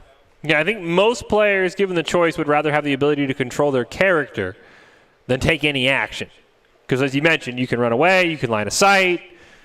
When you're in a Grav, you can't really move, and you can throw out as many abilities as you want, but unless you're Zenyatta or you get a next-level immortality field, you're really not going to stop the damage that's coming at your team. So I'll be curious to see how Boise State adapts. It's Game 2 between Boise State and Fresno State right around the corner. Heading to Rialto here in the NECZ, of course. We will play Game 3 on Lijiang, on Control, regardless of what happens, but I'm sure Boise State would love to pick up the victory. We're just waiting to see what the technical issue was as the game started before a brief pause. And Boise State trying to figure out how to stop Fresno State, because they had moments, especially in overtime, D'Angelo, it felt like they were one fight away, but Fresno State just kind of steamrolled them. They steamrolled them partially because of the significantly inferior comp that Boise State was running, particularly in the DPS with the Sombra, but also because Guac and our Boise State supports were getting... So if somebody was dying first, it was usually either Guac or your supports, and those are the 3 people that you least want to be picked first, and those are the people that were getting picked first the vast majority of fights, which is not what we're looking for here for Boise State if you want to win. Yeah, and Boise State did not always have the mercy to go land a huge res like we saw earlier in the night. Asu getting res after res after res in our earlier games against Minnesota and Midland. Did not have that, and I mean, once again, we saw this issue come up a lot last week for the Orange team, but when Robin needed a res on Hollywood on Mercy, he usually got the res off. I mean, it feels like somehow Mercies are getting better at getting these reses off, because we rarely have seen tonight, for either side, a Mercy get punished when she needs to go for a res. And normally those reses are the most safe reses to take, and the reses that you get the most successfully are reses of people picked in between fights, which is largely what's been happening here with Fresno State versus Boise State. So it actually might help Boise State a little bit to have a mercy to res those picks in between fights as well. But I really just think that if you stopped the problem of getting picked in the first place, that would eliminate the need for a mercy. But for the most part, we've seen mercies get reses that are kind of like in between, like just before a fight starts or after one is already won. We're not seeing a ton of like mid-fight, super clutch, super amazingly like technical, like, oh my gosh, how did Boise State not eliminate that Mercy? We're not seeing a ton of those. We see at least one Zarya out for the blue team. Don't know who is who. Have to think it's probably Fresno State with Echo there. Sugar's been doing a really good job, and that is the case. Rezo is on that Hanzo, though, so Sugar's going to have to be a bit careful. So far, Boise State does not have that Zarya, but they do have a Rhine. Maybe those shatters can come in clutch here for Boise State. Meanwhile, it doesn't look like Fresno State has changed anything in their comp that got them that victory on Hollywood. As we see, Bully Hunter's going to jump in. Immortality Field forced to be used there from Asu, and Rezo's able to pick onto Sugar. We'll see if they can stop the revive, as they're going to tunnel right onto Sushi Lover. And Boise State with the swap is going to be able to pick up the first 5 eliminations of the match. This should be a quick, clean push to point 1. Quick, clean push to point 1 aside, Fish. I am curious as to what Boise State Blue thinks Diva brings to a fight that Zarya would not bring to a fight better. Like, I understand her mobility and things like that, but there's just a number of things that Zarya brings that are just better than Diva in the current meta, and I'm curious as to why we are sticking so hard to that Diva. It almost feels exactly like the Somber, where it's a really forced, relatively inferior pick. The M-Matrix comes down, the Dragons come out, and Boise State still picks up 2 kills to make it 3 and 4. Sushi Lover and Bully Hunter both trying to make it away. They'll land a stun on a Bully Hunter, and it's only Sushi Lover left alive. We'll see if Boise State gets the stagger. They kind of will there. Yeah, and it is interesting because, I mean, we even talked about even with the lack of shields, Kel didn't really get a huge amount of value on those Diva bombs. So it is interesting that Boise has stuck with this Diva when I think you're right. I think that the Zarya is probably the better pick here. And also, in addition to not getting value out of the Diva ultimate, Zarya's ultimate would combo very, very well Grab Dragons. I mean, it's a legendary ultimate combination for a reason, and it's always a good idea to have a safe win condition to fall back on if all else fails, and Boise State is not doing that. So it feels like more than outskilled, Boise State is getting outcomped. And we saw the Deadeye come out there. It only took down the duplicate. Rezo had also been picked at the start of that fight, so it was a 5v6 already. And Boise State's got to retreat and reset here. They have the Shatter Bomb available. They've also got a Sound Barrier. They're going into Grav right now, so it's going to be up to a Large Bagel to land a really good Sound Barrier. Up to Large Bagels to land a really good Sound Barrier, or you could bomb in the Grav. That makes people significantly less likely to shoot at you if there's a bomb staring you in the face. There's the Grav, and it immediately brings out the Sound Barrier. Fresno State's going to retreat there. MGCL is going to be taken out by Rezo, who's been playing exceptionally well here. Ace is going to get another one onto Robin. Boise State's going to make quick work of Fresno State despite the Grav coming out, but it did cost them the Sound Barrier.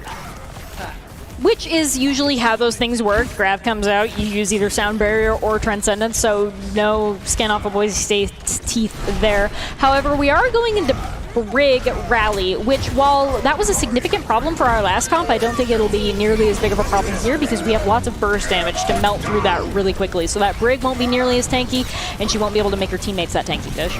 Walks over to drop a solo shatter onto Bully Hunter. He's able to stop that, but not much more. We do get an Ant Matrix and a Dragon that comes out. Immortality Field's going to keep Boise State alive. Sugar and Ruby will fall. Guac will go down as well. And now Rezo falls to Bully Hunter, so maybe the solo shatter was justified in that sense. A double boop comes out from a Large Bagel. That turns a fight Boise State had no business winning. Sushi Lover's going to reset. And Boise State has to be thanking a Large Bagel for that double boop. Boise State, Large Bagel just saved that fight absolutely, hands down. There it is. That fight was lost until a Large Bagel popped off. Absolutely insane. And now Boise State is going in. They have closer to beat than the enemy team does Grav. But Blizzard might be up before beat. It'll be a kind of a race to see who gets there first. Guac will also need to not be walled. Sushi Lover gets picked first. Sugar and MGCL going to go down as well as Fresno State has realized this is not working. They full changed the comp around, and it hasn't really gotten much more than a solo pick onto Plato. Boise State's trying to end this one quickly with 3 minutes and 30 seconds left on the clock. Bull push on the cart, trying to body block the Bulldogs in the spawn. Not quite able to get there, though, and a Dragon will come out from Rezo to cut the team in half. Forces the Crowd Freeze out from Sushi Lover. He does have the Blizzard available. Sound Barrier comes out as well as that Blizzard. Immortality Field has been used, but Sugar's going to be the first one taken out. Mortality Field falls. A huge deadeye for Plato's going to be able to pick up a pair. The Blizzard goes the wrong way here for Fresno State. Asu gets one more, and Boise State should be able to quick push this one with 3 minutes on the clock, and they'll do just that. Boise State is absolutely winning on the who gets more value out of their ultimates front. We mentioned how important it was with Boise State versus Midland that Boise State get value out of their ultimates, and they're absolutely doing that in this second map, Fitch. Yeah, they are. The Rezo swap has been huge for Boise State. He's gotten a ton of great value just solo. And it really has forced Fresno State to kind of adjust. But again, without a large bagels double boop, Boise State probably doesn't get point 2, and that fight looks entirely different. So every member of Boise State playing a lot better in game 2 than they played in game 1. And it's micro plays like that. Well, not a micro play because it was actually like really huge. He got 3 eliminations just right after each other. But it's small plays like that that really make the difference in these higher elo esports games. It's a single play that can end up winning you or losing you a map. Because of that single play by Bagel, Boise State has a shot at taking Fresno State out. And I do believe that, especially with the way we're playing, we've gotten off the Sombra, we've brought Rezo in. With the way that we are playing, I absolutely think that this is totally winnable for Boise State. It's a dominating performance there on offense. We'll see how the Broncos can do defensively against Fresno State. Trying to give themselves a chance to win the map, but NECC does take into account overall score. So even if they lose here, a win on control would be better than a 3-0 on the side of Fresno State. We'll see how the Bulldogs respond, because they did not really have a great answer for Boise State until Bully Hunter came out. The solo shatter was interesting, but in the end it didn't cost Boise State too much here as we kick this one off. Still curious as to why we have Kel on the Diva and Guac on the Reinhardt.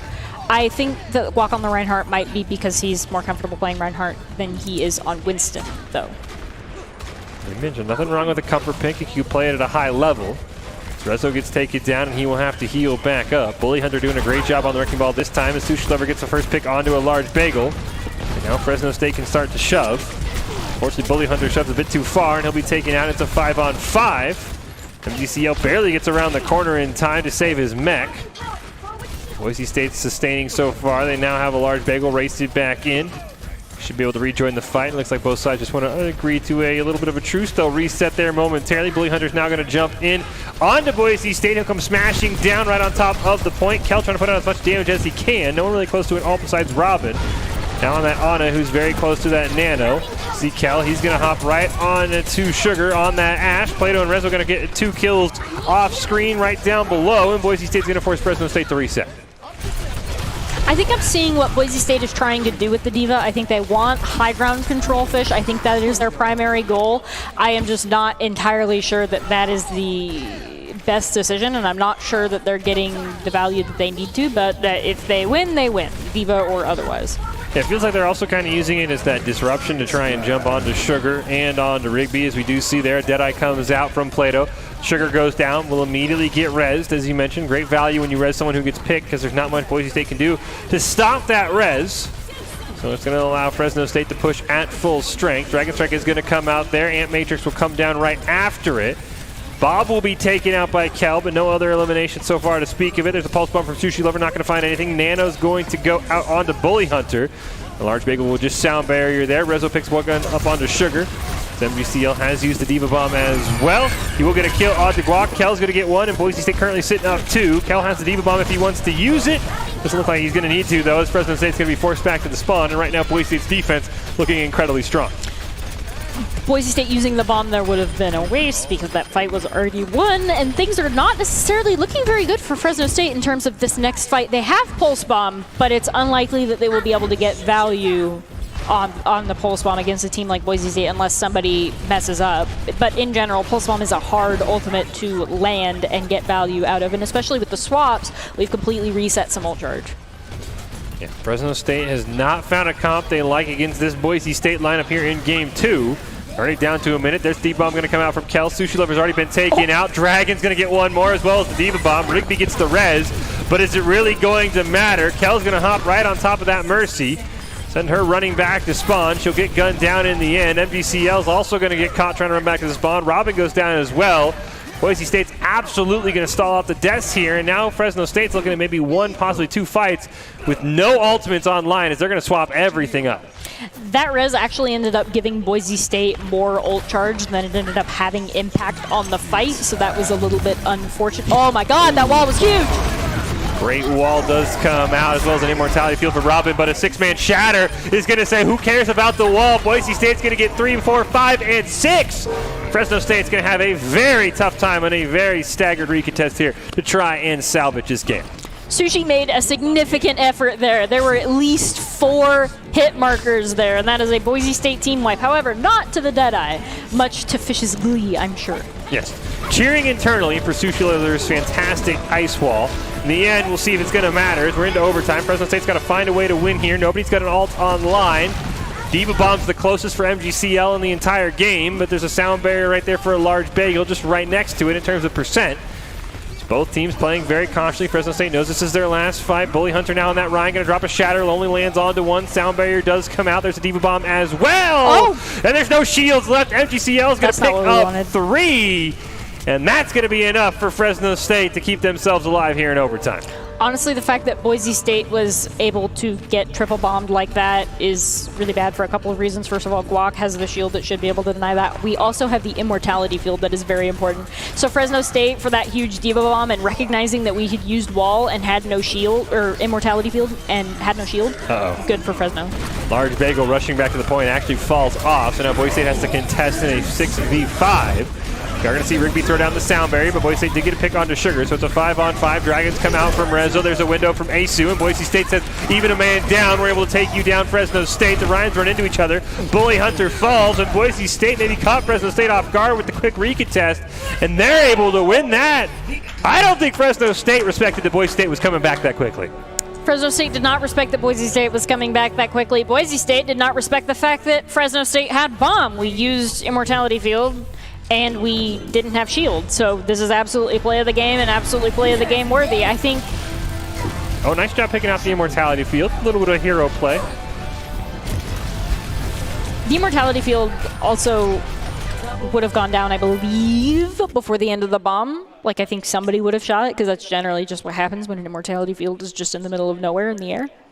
Don't forget the beatdown by Boise State has been held all throughout February, and there's one last chance here. Boise State's premier fighting event is down to the last one. It's Super Smash Bros. Ultimate coming up this weekend. It's a great place to test your skills against the Idaho fighting game community. Open brackets will be held online with an in-person final event hosted at Boise State University. You can register at smash.gg, the beatdown, Boise State. We're heading to a map 3 here, D'Angelo. We were heading there regardless, but we head to map 3 with a chance for Boise State to win the series overall. We're on Lijiang, and both these teams have had some issues here at the end of Rialto of taking the other team what they're going to do at face value. Because as you mentioned, Boise State completely falls for the bomb. Fresno State then gets caught off guard by Boise State's rush, even with a large bagel falling off the edge. The Broncos win in a 6v5. We don't talk about a large bagel. This is unimportant. Boise State held them first point on Rialto. That is the important part, Fish. That is the part that we are here for. Especially after the Rezo swap in, I think Boise State all started taking Fresno more seriously, and they stopped getting off of these, like, what was going on comps. And I think Rezo has definitely been a sort of hero, and I think everybody has been playing better now that he's there. So that's good, and I think Boise State has the opportunity to win this because they were able to get it all the way there. Fresno State was not able to cap first point. So I think things are looking pretty good for Boise State on control. Yeah, and Boise State, I mean, as you mentioned, with this new comp with Rezo, has felt like the team that we hyped them up to be. Yes. And I'll see how we go on to Lijiang here and what's going to happen between Boise State and Fresno State. Winner is going to be undefeated. And we actually have a swap back, though. Goblin's going to come back in for Rezo. So we'll see how Boise State does here on control with Goblin. Goblin has had a little bit to clear his head. I know lots of Overwatch players get in their heads about this sort of thing. Goblin has had the time to, like, full reset. Hopefully we're not going to see him back on the Sombra. Things will kind of come down to how Goblin chooses to play and respond. Because we saw Rezo make such a big difference, we're going to need Goblin to come at that level and everybody at Boise State to stay at the same. We kick off here very quickly. We already see a large bagel on the point. Goblin on that Torbjorn. He's played so well in the past. Plato gets a great pick onto Sugar to kick things off. That's exactly how Boise State wanted to start here. And of course, the Immortality Field out from Robin. No one else is going to be eliminated. Shield holds for now for Bully Hunter. Boise State starting to capture this point as there's no contest here for Fresno State. The Broncos should start up with the point, and they will do just that. Kell's now on the back line. Going to try and take down somebody. Goblin's going to be able to gun down Bully Hunter. There's a knock off the edge from a large bagel. Sugar's back in the fight, and he gets one on the Goblin. That's all Fresno State could do. Boise State's off to a great start here on control. Kell got charged, and Fresno State could not push into that point. They were pushing into an 89 or above charge Zarya and Guac with full shield. There was no way that they were going in there once they let that Zarya get that charged, and we're already down one. Shatter up for Guac. There's also an Ant Matrix up for Asu. Robin has his as well, so we'll see dueling windows potentially as Fresno State going to push around the backside of the map once again here. There's the window coming down from Asu. Great elimination onto Sugar before they could do anything. Immortality Field comes out, but it's way too late. His two members of Fresno State have already gone down. Bully Hunter is incredibly low. Boise State hasn't quite found a kill onto him, but they've got one onto MGCL. They'll breeze their own Immortality Field to make sure they don't lose anybody. Plato's going to get an environmental kill. Rigby answers back with one of his own, though. And Boise State's still very close here, already at 55%. Plato, unfortunately, was the cost, and he won't be back for the beginning of next fight, but actually, Fresno is taking long enough that Plato should be able to be in a decent position before next fight, so they should be 6v6. Fresno State has a lot of ultimates, though, so Boise State got to grab first. There it is. There's the grab. Sound barrier does come out from Rigby. We're also going to see the Deadeye use. Large Big going to use his own sound barrier. You have to wonder if that was worth it with the grab only 15% away for MGCL. Fresno, the grab is very close. Sound barrier, I think that was a tactical risk. I think their plan here is to hold them in spawn and not give them the opportunity to grab, or to molten core the same fight as the grab is used. I think that while that was bad, that sound barrier was not saved for the grab, I think that Boise State has ways to mitigate this grab. They get a great pick there. The molten core is going to come out onto the point. They're just trying to, as you mentioned, stop Fresno State from getting it, and Fresno State did just that. They were too scared to push through the molten core, and Boise State picks up the win on map 1. And it is understandable to be scared to push through a molten core if you're anything other than a tank, because it will instantly one-shot you after about a second in the molten core. So really, because they chose to push left through that room where there's only one way in, they really just kind of sealed their fate there with Boise State having molten core. I don't think they planned on Boise State having molten core at all, because I don't think they would have gone left if that were the case, because they really just kind of completely gave up a chance at success walking into molten core on the left side. Yeah, it's interesting enough that Fresno State pushed to the back side every single time. You see double Symmetras come out. Fresno State's going to swap off theirs after they use the teleporter. Boise State will stick with theirs on Goblin as the two Reinhardts will meet in the middle. Shields up. Sugar's going to get the first pick there onto a large bagel. Plato answers right back, though. Immortality Field comes out from both sides. Neither one has gone down quite yet. Finally, Asu's will fall, and that will spell the death for himself. Boise State not able to take down that one. Sugar not in the Immortality Field, though, so he will be taken out. That's going to allow Goblin set up some turrets and go for that flank we talk about, D'Angelo. Going to try and find himself a pick onto Rigby. Can't quite find it just yet. MDCL and a large bagel both going to go down. The team's continuing to trade 1-for-1. Immortality Field is going to be used again for Asu. Robin has not quite used his yet, as Rigby's going to be able to pick that one down. The turret's doing another ton of work here for Goblin, as we're going to see the Riptire come out. It's only used to take down the Immortality Field. Boise State still gets a clean first fight win.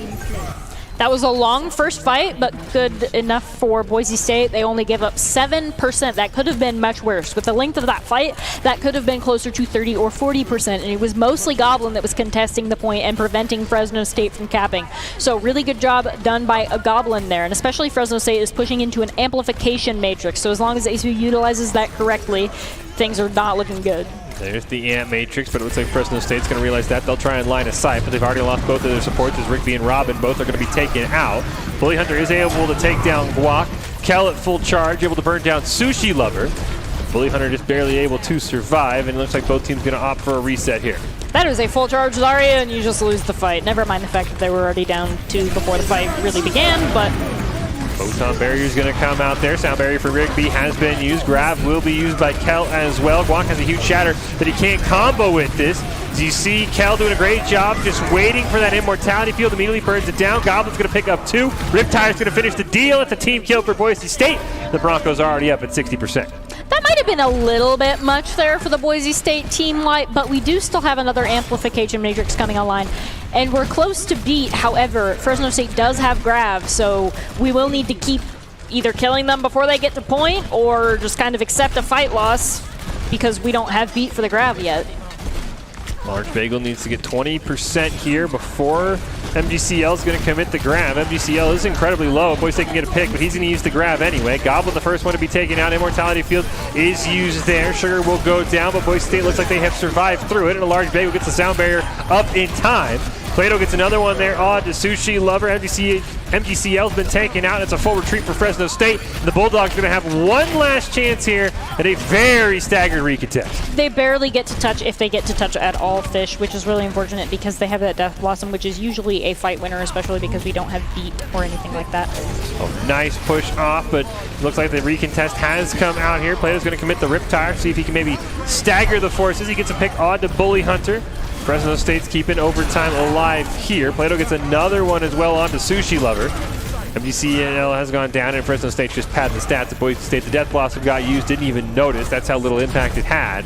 And overtime will tick down, and Boise State with a nice come from behind victory here to remain undefeated in the NECC with a 2-1 victory over Fresno State.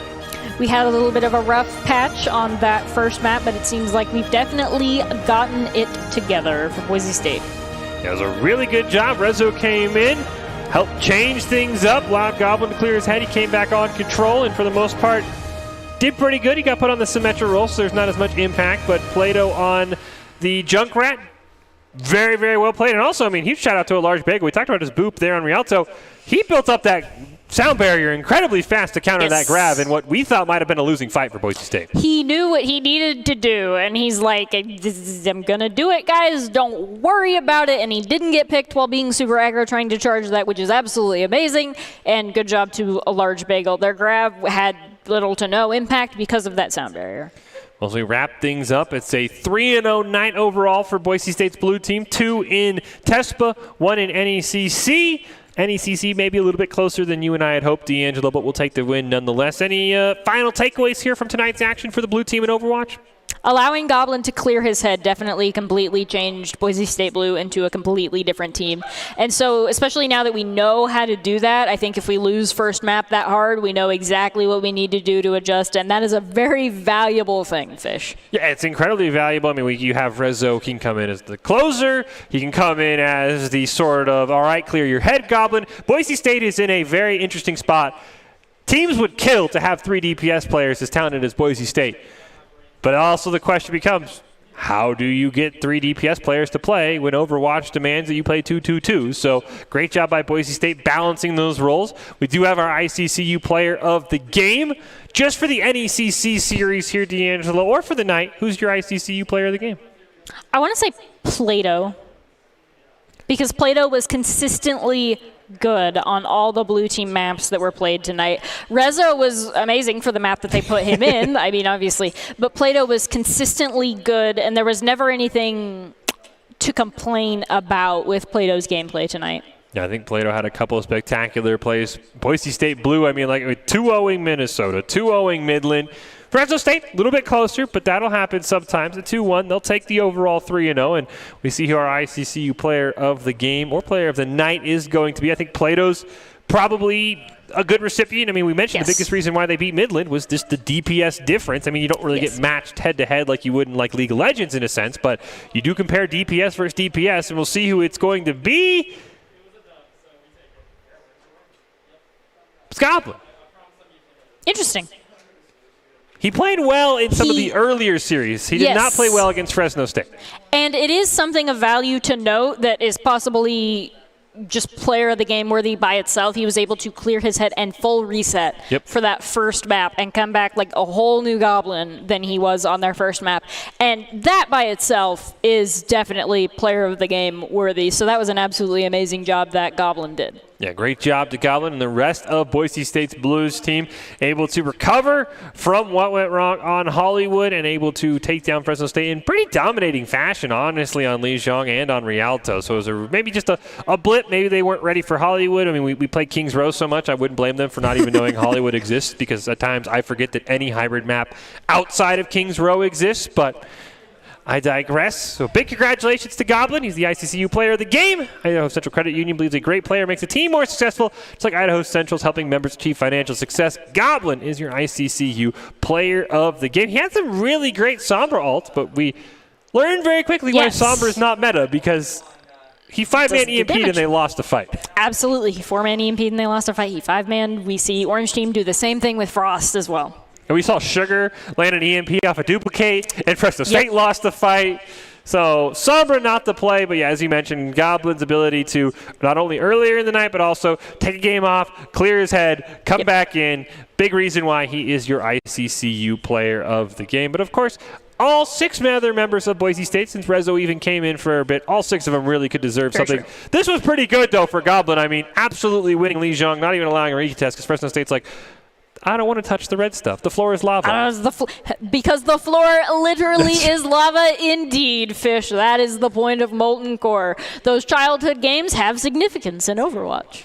Yeah, make sure you stay away from the Molten Core, or if you're Fresno State, stay so far away you lose the game. I mean, yes, really either one of those are choices. But we will close out tonight with our top plays, but we are not quite done yet. We will have our post-game presser with Doc to hear about the blue team successes. Of course, the Idaho Army National Guard, who will present our top 5 plays, invites you to take your impressive critical thinking skills into real time. Within 10 jobs, offering a $20,000 bonus and your degree of choice paid for. The Idaho Army National Guard is the best team out there. Reach out on Twitch at iGuard Gaming, and here are the Idaho Army National Guard top 5 plays.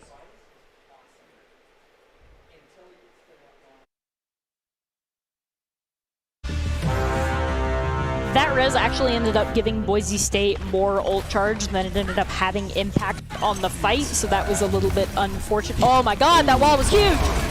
Great wall does come out, as well as an immortality field for Robin, but a 6-man shatter is going to say, who cares about the wall? Boise State's going to get 3, 4, 5, and 6. Fresno State's going to have a very...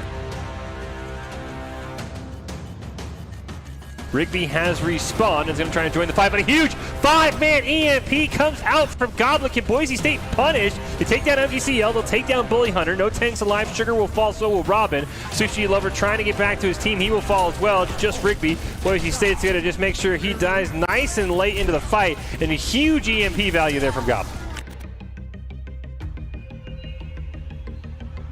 More of a defensive role. So he's going to be hiding around the corner. Boise State at least neutralizing that for now. Here comes Cal in on that flank. They are all eyes on Robin right now. They do not want to let that Zenyatta play the game, and they'll go all in for it. They get a pick onto him and onto Sugar. Now they're going to knock Sushi around, and it seems like Boise State's plan of dive to carry has worked out well. You eliminate the off, so now Boise State has to contest in a 6v5. You're going to see Rigby throw down the sound barrier, but Boise State did get a pick onto Sugar, so it's a 5-on-5. Dragons come out from Rezo. There's a window from Asu, and Boise State says, even a man down, we're able to take you down, Fresno State. The Ryans run into each other. Bully Hunter falls, and Boise State maybe caught Fresno State off guard with the quick recontest, and they're able to win that. But not much more. We do get an Ant Matrix and a Dragon that comes out. Immortality Field's going to keep Boise State alive. Sugar and Rigby will fall. Guac will go down as well. And now Rezo falls to Bully Hunter, so maybe the solo shatter was justified in that sense. A double boop comes out from a large bagel. That turns a fight Boise State had no business winning. Sushi. Hello and welcome back in the Boise State Game Pants Esports Arena. We wrap up the night with our post-game presser with Doc Haskell. Very, very happy with the blue team's performance. 3-0 on the night. So one question about each match, Doc. We'll start with the first one. Minnesota, pretty strong roll for Boise State. And you know, not only how did you like how they played? Tell us a little bit about ABC, formerly known as TESPA. Well, TESPA is shifting away from the Texas Esports Association, and they're kind of getting pulled more into the Blizzard overall esports plan. So a lot of the great people that have been there, Tyler, Adam, Billy, have all left to go do other projects. I think, yeah, Kevin Ha, all those folks have moved on. So this is their new brand, and it's kind of the same thing. Second match in the ABC, definitely one we were looking out for. Boise State versus Midland. Bad taste in the Broncos' mouth from what happened last year in the NECC. What did you think Boise State did in that match that allowed them to be, let's just say, #better? Yeah, that was a hashtag I remember a couple months ago. We did what we planned to do. We study them. That's one that we circle. And let's go to the final one in NECC. Fresno State thought maybe that group would be Boise State Blue and Midland battling for the top spot. What do you think went wrong against Fresno State, and what do you think allowed Boise State to correct and be able to pull out that series? Hollywood, we didn't give enough credit to what we knew that they were going to run, which was that ball Zarya with the echo. We didn't get the right cool downs out quickly from them, and we allowed them to pocket that echo, and she got a lot of value. She got that copy really early. We lost that first point so quickly, it was really hard to go toe-to-toe with them. Had we won a fight, had we stalled that first one out, I think we would have won that map too. And then final question, we saw the Boise State's number 8 in the coaches poll presented by eFuse. How do you handle that pressure, and how do you find your way into that top 5? We look at it's not up to us, right? It's up to the voters. But we like to be able to circle an opponent on a map, prepare for them, and then show what we can do. Truly. Boise State did just that. It's a 3-0 night for the blue team and a nice little comeback there against Fresno State as well. But that will wrap up everything for us here tonight. Of course, there's always great things on the horizon on the Boise State Twitch page. So if you're new here, you want to make sure you see next time we go live, go ahead, drop a follow, drop a subscribe, do what you have to do because there's always great content around the corner. We've got more coming at you tomorrow night. But until then, we'll see you next time.